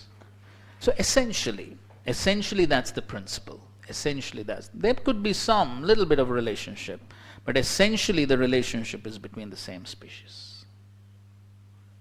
Was there from the purport? Like here, a second. So here, like this is another question. Like here, just above that line, Prabhupada writing, but when such love affairs are disturbed, there may be one. In the next line, sometimes love affairs between two persons culminate in ghastly murder scenes. So when I was just trying to understand, like how, like when Prabhupada is describing here about rasa of something spiritual, so how come this? Yes, perverted reflection. Yes. It's all perverted. Then in the material world, everything is perverted. That's why all this happens. In the spiritual world, those same relationships are found in the most sublime and the spiritually highest, but then here everything becomes perverted, lowest. Hare Krishna Guruji. In the purport we are reading so many times, we have to read here from parampara. Correct. But so many devotees is hearing from other channels. Okay. Once I go to one. No, that is why once, so many times. There are many examples. So we need not bother about what people are doing wrong. Let's bother about what to do right. The one counselor is there. Anyone. It could be anyone. We are not concerned. It could be anyone. Therefore, we are studying this so that we don't go on the wrong path. But we are studying, but we are not giving. So therefore, we should give. No. This committee is there not allowed to do Bhagavad Katha. No, you don't have to give Bhagavad Katha. Give Bhagavatam class. What? No. Why class only means, Katha? No. What? Katha means whole Bhagavatam. Class means one sloka. One shloka today and another shloka tomorrow. No. And you could go like that for your entire life, one verse after the other. What's the problem? Another question is, you are saying parampara. Sometime this Gaudiya Math also saying we are in the parampara only. Yes. So they are also following the Bhakti Siddhanta Saraswati Thakur, and then there are also lineage there. Can we hear from them also? But we are within Srila Prabhupada's ISKCON. Who has saved us? Who has saved us? Who has saved you? Answer this question first. Who has saved you? ISKCON. Whose ISKCON? ISKCON is impersonal. Whose ISKCON? Prabhupada. Prabhupada's ISKCON. Therefore, we should be grateful to Srila Prabhupada. Yeah, we are always grateful, but you are saying in the parampara, means which parampara? Yes. That's why I am asking. So therefore, we are the thousands of people in the ISKCON, but crores of people in the outside. We are not concerned with crores of people outside. We are within ISKCON. That is important. We have to concern because we are preaching them only. Yes, so you preach. So you preach. What's the problem? No, I am not saying problem, but what is the parampara? Sometimes we are hearing from our acharyas, and sometimes they people are hearing from the Gaudiya Math or other paramparas. They are get benefit or not. So therefore, we have enough literature given by our Srila Prabhupads. We are having tough time trying to understand and finish reading what Srila Prabhupada has given. No. I am not saying myself. I am saying they get benefit or not. They people. My question is different. My question is that they people also hearing their another parampara, means another sampradaya. May they get benefit if they are same benefit or not? Yeah, I understand your question. So because if they are sincerely following their spiritual authorities, they will get benefits. Okay. Thank you. Okay. Hare Krishna. Yes, Madan Sundar, and we conclude with that. With the same point which Bhakti Prabhupada mentioned in the purport about Prabhupada saying that, no possibility of an exchange of rasa. And you had actually answered in the form of that, how much is possible. So if we go out and see, actually there are people who love the dogs more than their own family members. And they also experience some amount of reciprocation, whatever they imagine and so forth. So my question here is, if in case we are reading such kind of things, or if they have to read these things, they would just not make sense to them. This particular context, what is? But this particular question was asked to me by one such pet lover. And I really couldn't answer. So how do we? Because I can't tell them, how much do you? He will say, I love the dog more than my wife, my parents and everything. So how do we really understand in today's context? So Srila Prabhupada the question is basically, he's saying, so we were discussing about exchange of rasa between the same species. So he's saying that he knows someone who's such a dog lover that he can practically consider the dog to be more dear than his wife, children, and so on. Yet, it may be true. And of course, even Prabhupada in the lecture, he says that how in the modern day, people have become so degraded that there are people who don't have anyone else and they leave their big property for their dog. So Prabhupada also speaks about this. No doubt, that's the degradation of the modern society. And yet, now, you could ask the person,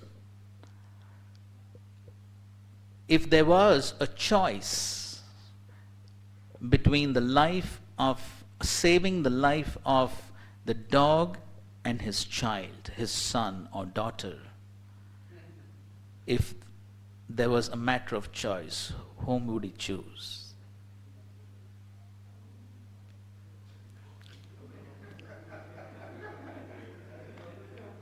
People are so crazy outside, you will not believe the kind of answer they can give. So I would definitely not dare to ask this question to them, or they're going to dumbfound me with their response. But again, Prabhupada is saying there is no possibility he's entirely negating the idea even if there could be a relationship between humans and animals. When we talk about these relationships, it's not simply external.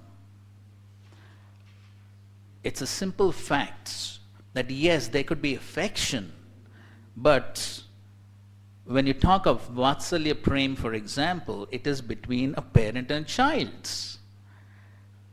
There could be an affection like that, but surely humans don't give birth to animals. Right. So therefore, the actual relationships cannot exist. They may be like that, but not exactly. Yes, or perverted, you could say. Okay, fine. Now we'll proceed ahead with the fourth verse. We are on a tight time scale, so you can personally ask me afterwards. So let's go to text 4. Naimishe nimishakshetre rushaya shaunakadayah satram swargaya lokaya sahasra samamasata. Translation. Once in a holy place in the forest of Naimisharanya, great sages headed by the sage Shaunaka assembled to perform a great 1,000-year sacrifice for the satisfaction of the Lord and his devotees. Okay, Naimishe, in the forest known as Naimisharanya, which is a Nimisha Kshetra, I'm saying the word to word, the spot which is especially a favorite of Vishnu, who does not close his eyelids. So, commenting on the Naimisharanya, Prabhupada in the second paragraph of his purport, in the Vayavya Tantra, it is said that Brahma, the engineer of this particular universe, contemplated a great wheel which could enclose the universe, and the hub of this great circle was fixed at a particular place known as Naimisharanya. And similarly, there's another reference to the forest of Naimisharanya in the Varapuran, where it is stated that by performance of sacrifice at this place, the strength of demoniac people is curtailed. Thus, Brahmanas preferred Naimisharanya for such sacrificial performances. Vishwanath Thakur explains a little more. Where is it?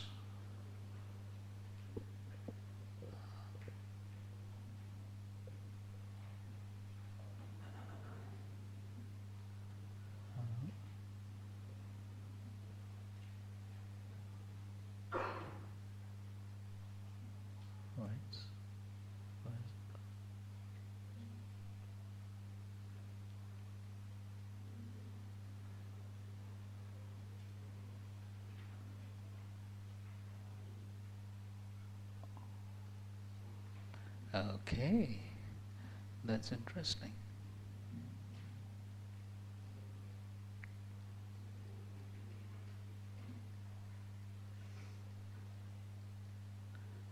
So in any case, Vishwanath Thakur adds one more aspect besides these two, and he talks about how there was one demon who was killed at this place in Nimisha in a very short time. So therefore, it's also called as Nimishetra. Anyway, so that's one additional point he mentions. Okay, let's go to text 5. Ta ekada tu munaya pratarhuta hutagnayah satkritam sutamasinam papachur idamadarat. Read the translation, please. One day, after finishing their morning duties by burning a sacrificial fire and offering a seat of steam to Srila Sutta Goswami, the great sages made inquiries with great respect about the following matters. The ekada, one day, Muniya, prataha, morning. So particularly the word prataha is used, morning.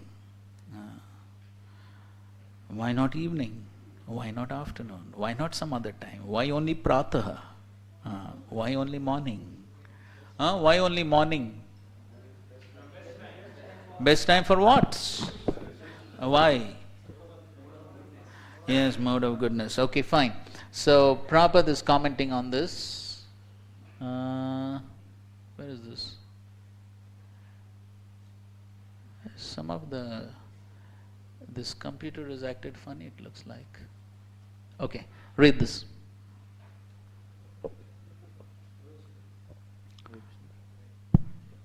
Yes, this is very important. Therefore, we are insisting everyone to rise early in morning. Even though sometimes we rise early in the morning, we compensate in other times.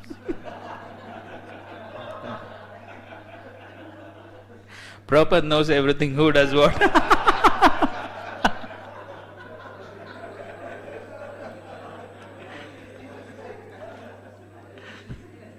Continue. Laughter also. This should be practiced, you see.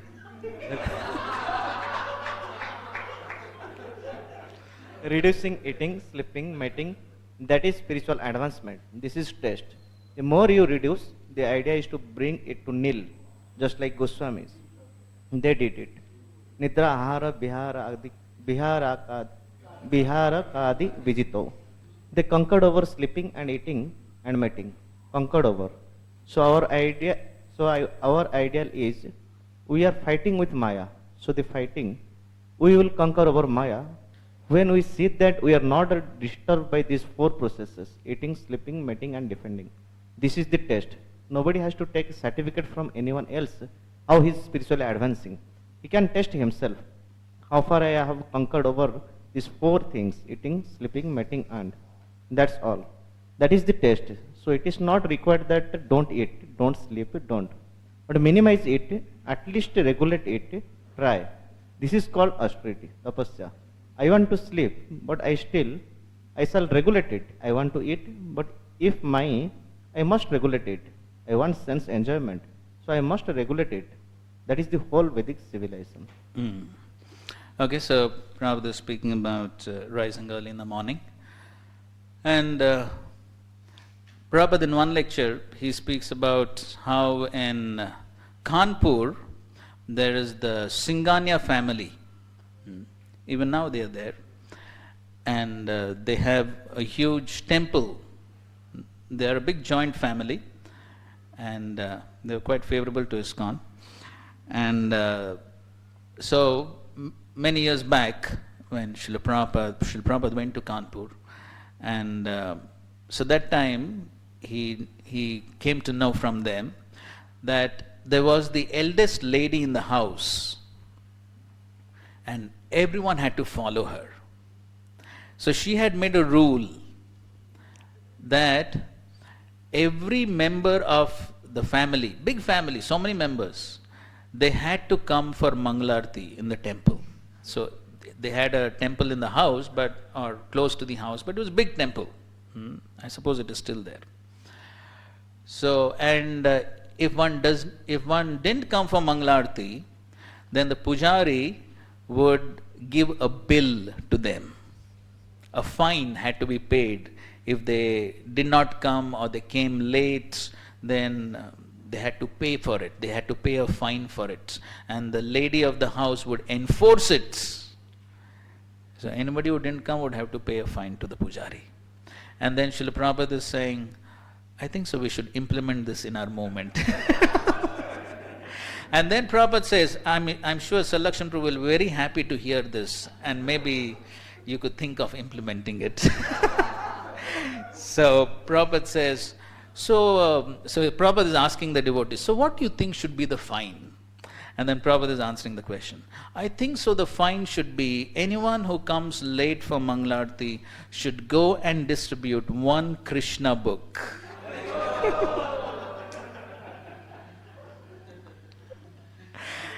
And Prabhupada is again asking the devotees, should we implement it? And the devotees are laughing. But I think it's a good idea, isn't it, Sir Lakshman?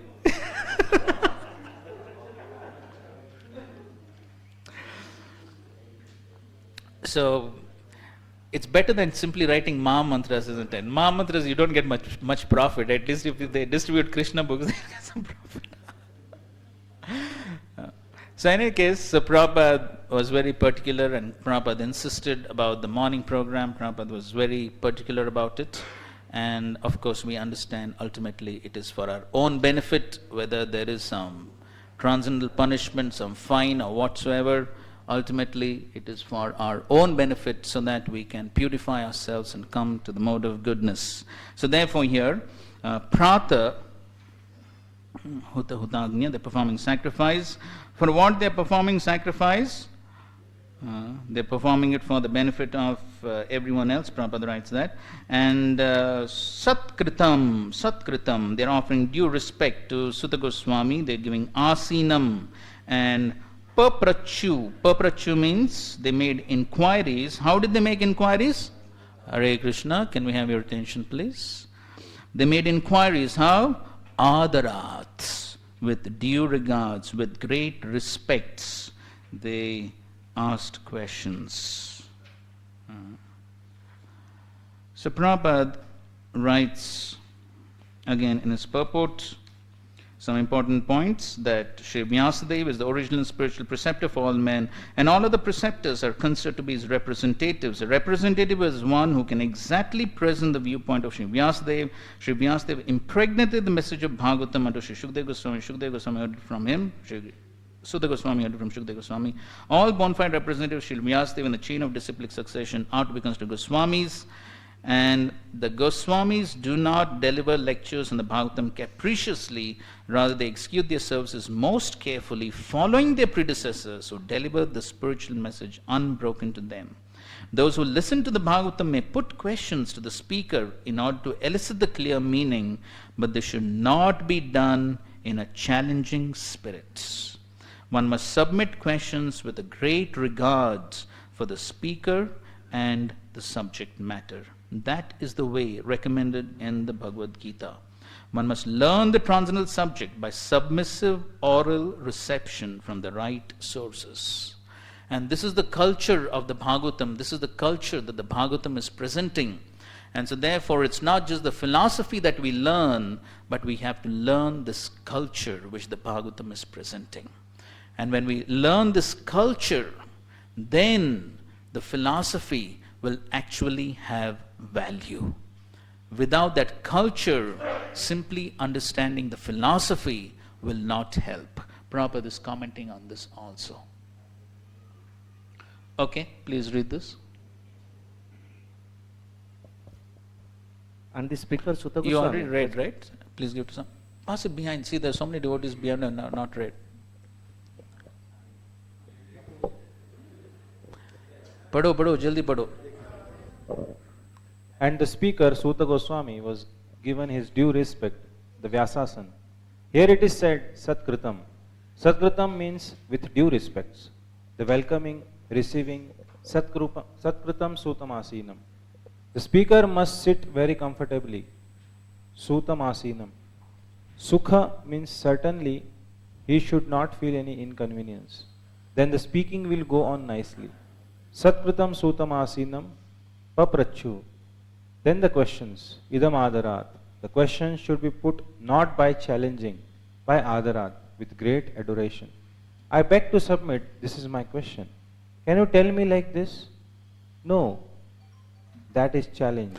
See, he's differentiating. So this is submissive. I beg to submit, this is my question. That is in a submissive way. On the other hand, can you tell me like this? That is challenging spirit. No, that is challenge. Very submissively. Tad vidhi pranipatena. The question should be put by surrender. If somebody challenges, he will never be able to understand. The question has to be very submissive. Here it is also said Adarat. You will find Arjun was questioning Krishna, and at the end, I have heard like this. If you think that I am fit to understand it, you can please explain it. Similarly, Parikshit Maharaj also asking submissively, if you think I can understand, then please explain. This is the process of question. So in another lecture, Srila Prabhupada says that if one has a challenging spirit and if one actually doesn't have the submission, one actually doesn't want to learn, then he says one cannot learn. So he says, why do you want to waste time? You're wasting your time and you're wasting other person's time. So therefore, the right mood has to be there, the mood of trying to learn. When that proper mood is there, then one can actually learn. Okay, so now in the next few verses, the sages are describing the qualities of Sutta Goswami by which he is qualified to speak. So, 6th verse, Rishaya uchu Dvaya kalu puranani setihasani chanaga akhyatyanyapi aditani dharma shastrani yanyuta. Please read the translation. The sages said, Respected Sut Goswami, you are completely free from all vice. You are well versed in all the scriptures famous for religious life and in the Puranas and the histories as well. For you have gone through them under proper guidance and have also explained them. Okay, so these are some of the qualities mentioned here. That is anaga. Anaga means free from all vice, and Puranani. So you have understood all the Puranas and Itihasani along with the histories. And at the same time, Akhyatani. You have first of all heard, you have first of all studied, and then you have also explained. Akhyatani, Aditani. Akhyatani means explained, Aditani means well read. And so Prabhupada comments on that point. Of course, initially he speaks how one must be free from all the vice before he dares sit on the Vyasasana. And then further down he says, to hear and explain them is more important than reading them. Why? One can assimilate the knowledge of the revealed scriptures only by hearing and explaining. Hearing is called Shravan and explaining is called Kirtan. The two processes of Shravan and Kirtan are of primary importance to progressive spiritual life. Only one who has properly grasped the transcendental knowledge from the right source by submissive hearing can properly explain the subject. So both are important, reading or hearing and then explaining. Why? Because Prabhupada writes, one can assimilate the subject matter. So when one has to explain, I'm sure we all have that experience, when we have to explain the subject matter, then we have to really study it properly, we have to understand it, then we will be in a position to explain to others. Hearing, one may hear little bit inside, something goes in, something goes out, and one could do it superficially. But when one actually has to explain, then one actually has to go deep into the subject matter. And also, before one explains, one will think, better I practice before I explain. So in that way, the explaining helps. Therefore, Prabhupada is writing that both are important. I think so. Here, Prabhupada speaks on this point also. Okay, read this. You have read, not only you have read, but you have described. Description means you read something, unless you fully assimilate, understand, you cannot describe it. So two things, simply reading will not help us. When we shall be able to preach the reading matter, does not matter whether the same language or in my own language, it doesn't matter. That is wanted. Akhyatani, Aditani. Aditani means you have read and you have explained. So Prabhupada is speaking about this. Okay, this is another point. Okay, so those are some qualifications mentioned. Text 7. Okay, we'll just read the translation. Somebody read the translation. Text 7. Being the eldest learned Vedantist, O Sut Goswami, you are acquainted with knowledge of Vyasadeva, who is incarnation of Godhead, and you also know other sages who are fully versed in all kinds of physical and metaphysical knowledge. Okay, so here is the other qualification they're telling, that you are Veda Vidam Shreshto. Veda Vidam means the scholars of the Vedas. You are Shreshta, senior most, you have studied all that. And then further down he says, Paravara Vida. Paravara Vida, word to word meaning, amongst learned scholars, one who is conversant with physical and metaphysical knowledge. So it means basically knowledge about the material world and the spiritual, both material and spiritual knowledge about the all levels of Brahman realization. So everything, whether it is Brahman, Paramatma, Bhagavan, so all levels of the absolute truth, plus knowledge about the material world and relationship of the material world with the absolute truth. So all that comes under this knowledge. And of course, Prabhupada elaborates that by talking about the Shad Darshans, the six different philosophical systems, and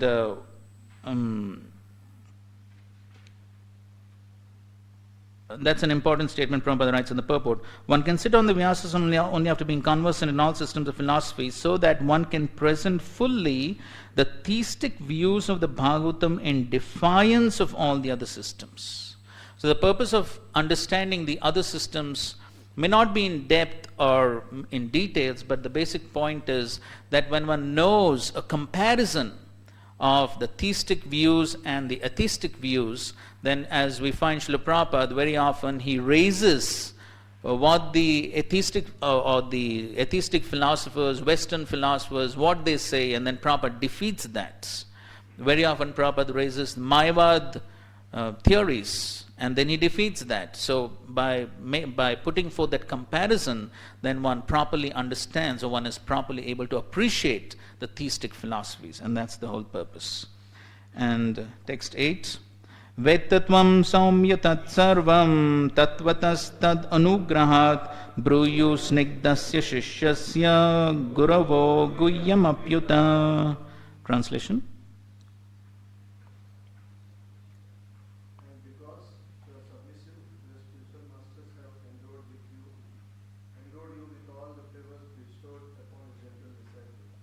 Therefore, you can tell us all that you have from them.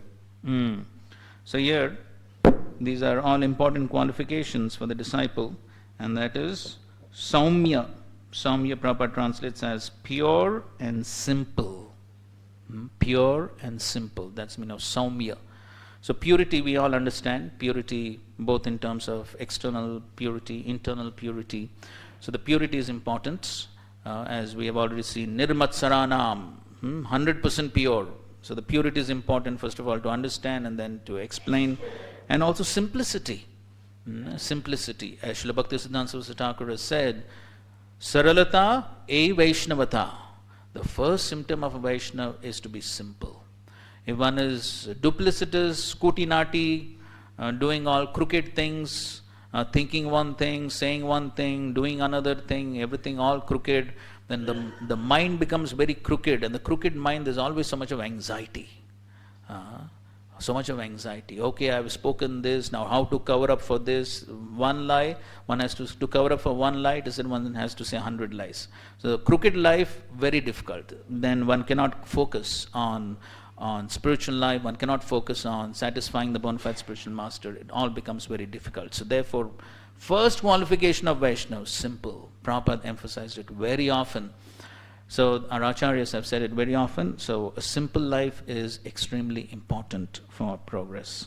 And saumyam tat sarvam tatvatas tad anugrahat. Anugraha, mercy. And Bruyu, please tell. Snigdasya. Snigdasya means one who is submissive. Snigdasya shishyasya. Gurava, spiritual master. So what happens when one is submissive? What is the result? Guhyam. What is Guhya is revealed to the submissive disciple. So therefore they are telling Sutta Goswami, because you have been snigdasya, because you have been submissive to your spiritual masters, therefore you have received the most Guhya, secrets of all spiritual knowledge have been revealed to you, therefore you are now qualified to tell us.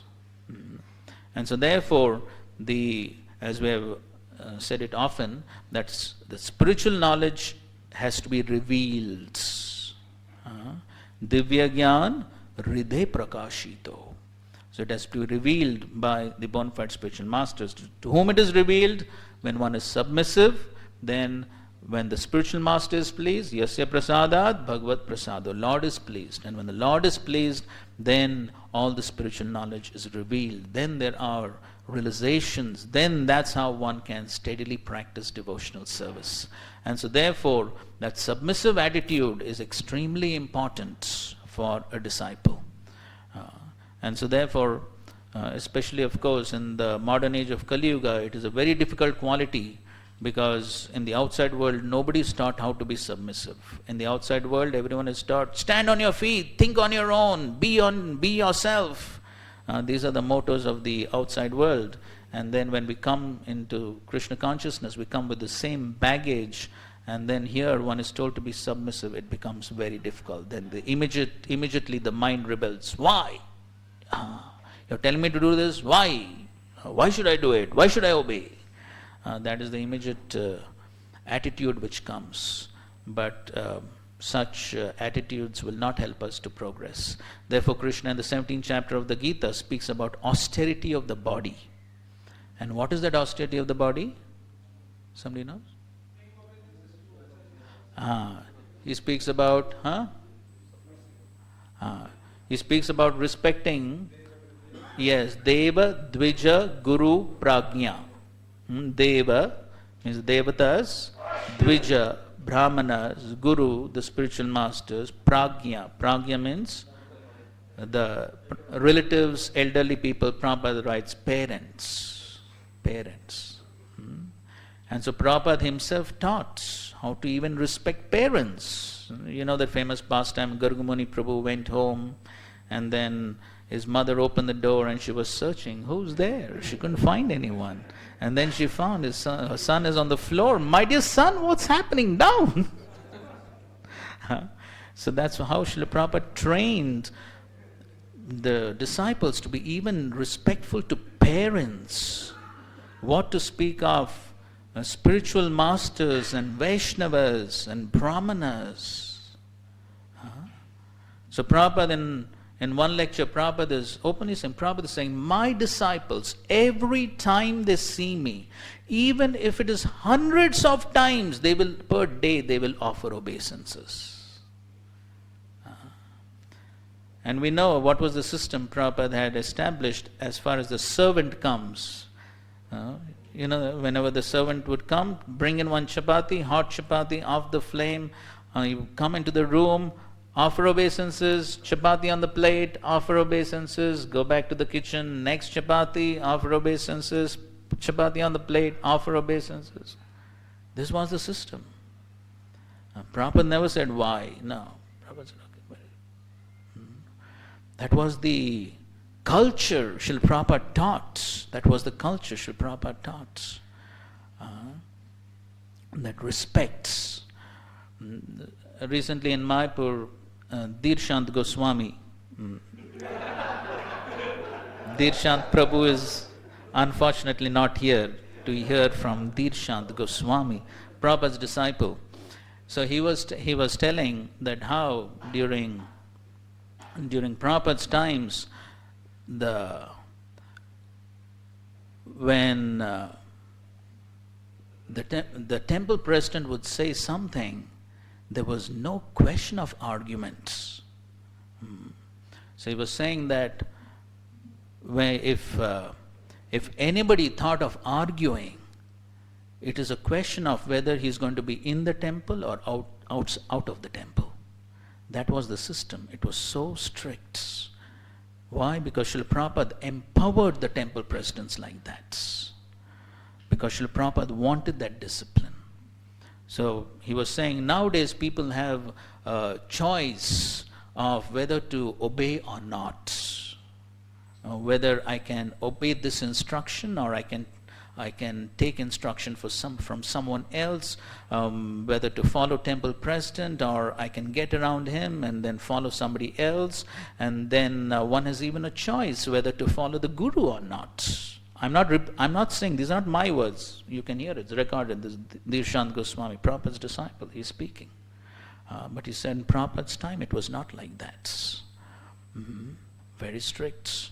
And Devkinandan Prabhu, or Mumbai Devkinandan Prabhu, he was telling in one class, he was saying Giriraj Maharaj, when he was the temple president of Juhu, we know Giriraj Maharaj, very soft spoken, but then very strict. There was one devotee, he went out of station and he said after so many days he would come back and then on the day when he was supposed to be back, he didn't come. He came some 2-3 days late or something like that. He came back, he went to meet Giraj Maharaj. Giraj Maharaj said, pack your bags and leave. That's it. Out on the spot. There was no argument. Out. That's how strict it was. So, the point is that yes, this is a very important quality for a disciple. Brahmachari Gurukule Vasandanto Guror Hitam Acharan Nichavan Daso. These are the qualities. This is what Shastra is saying. So it's not simply, the Shastra is not saying for the heck of it. But then these are all very important qualities. We may like it or we may not like it. But then Srila Prabhupada demanded it when Srila Prabhupada was present. And so, to the degree we try to imbibe these qualities, to that degree we will be able to actually receive spiritual knowledge and make progress. So, therefore they are saying you are qualified to speak. It is essential, therefore, that disciple be very much obedient and submissive to the bona fide spiritual master. Srila Sutta Goswami fulfilled all these qualifications as a disciple, and therefore he was endowed with all favors by his learned and self-realized spiritual master, Srila Vyasadeva and others. The sages of Naimisharanya were confident that Srila Sutta Goswami was bona fide, therefore they were anxious to hear from him. Now, from the next verse onwards, the questions by the sages. And you can see in your handbooks, there is a list of questions taken from Vishwanath Thakur and the corresponding answers to the questions. So you can read that on your own. Somebody has got a handbook, you can see which page is that, you can find it yourself. So you can see the list of questions and the answers and you can read it. And so the rest of the chapter we are not exactly covering, or it's something very simple, there's not much to cover. We make one more important verse, text 19 is there, which we will cover tomorrow. Okay, and you could read the rest of the chapter. So essentially we'll start with the second chapter tomorrow. And if somebody has some questions on this chapter, we could address them tomorrow. Thank you all very much. Srila Prabhupada ki jai, Grantaraj Srimad Bhagavatam ki jai, Samved Gaur Bhakta Vrinda ki jai. Hare Krishna. Just take 2 minutes. So we, on this unit, we have our closed book exam on 12th of March. Okay, so that is Thursday. Not this coming Thursday, but next Thursday. Because on 16th we begin with the second unit. Only for this first 2 units we don't have much time in between. Because like we began in the last part of February. So there is not much time. But going forward, March and April, there is always a good, more than 20 days gap the next. So 12th is the closed book exam. Maybe you could ask them if it's okay for them. Actually, that's the only last day.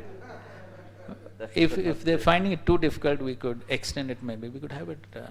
Are you, Prabhu, is it fine or you want to second unit?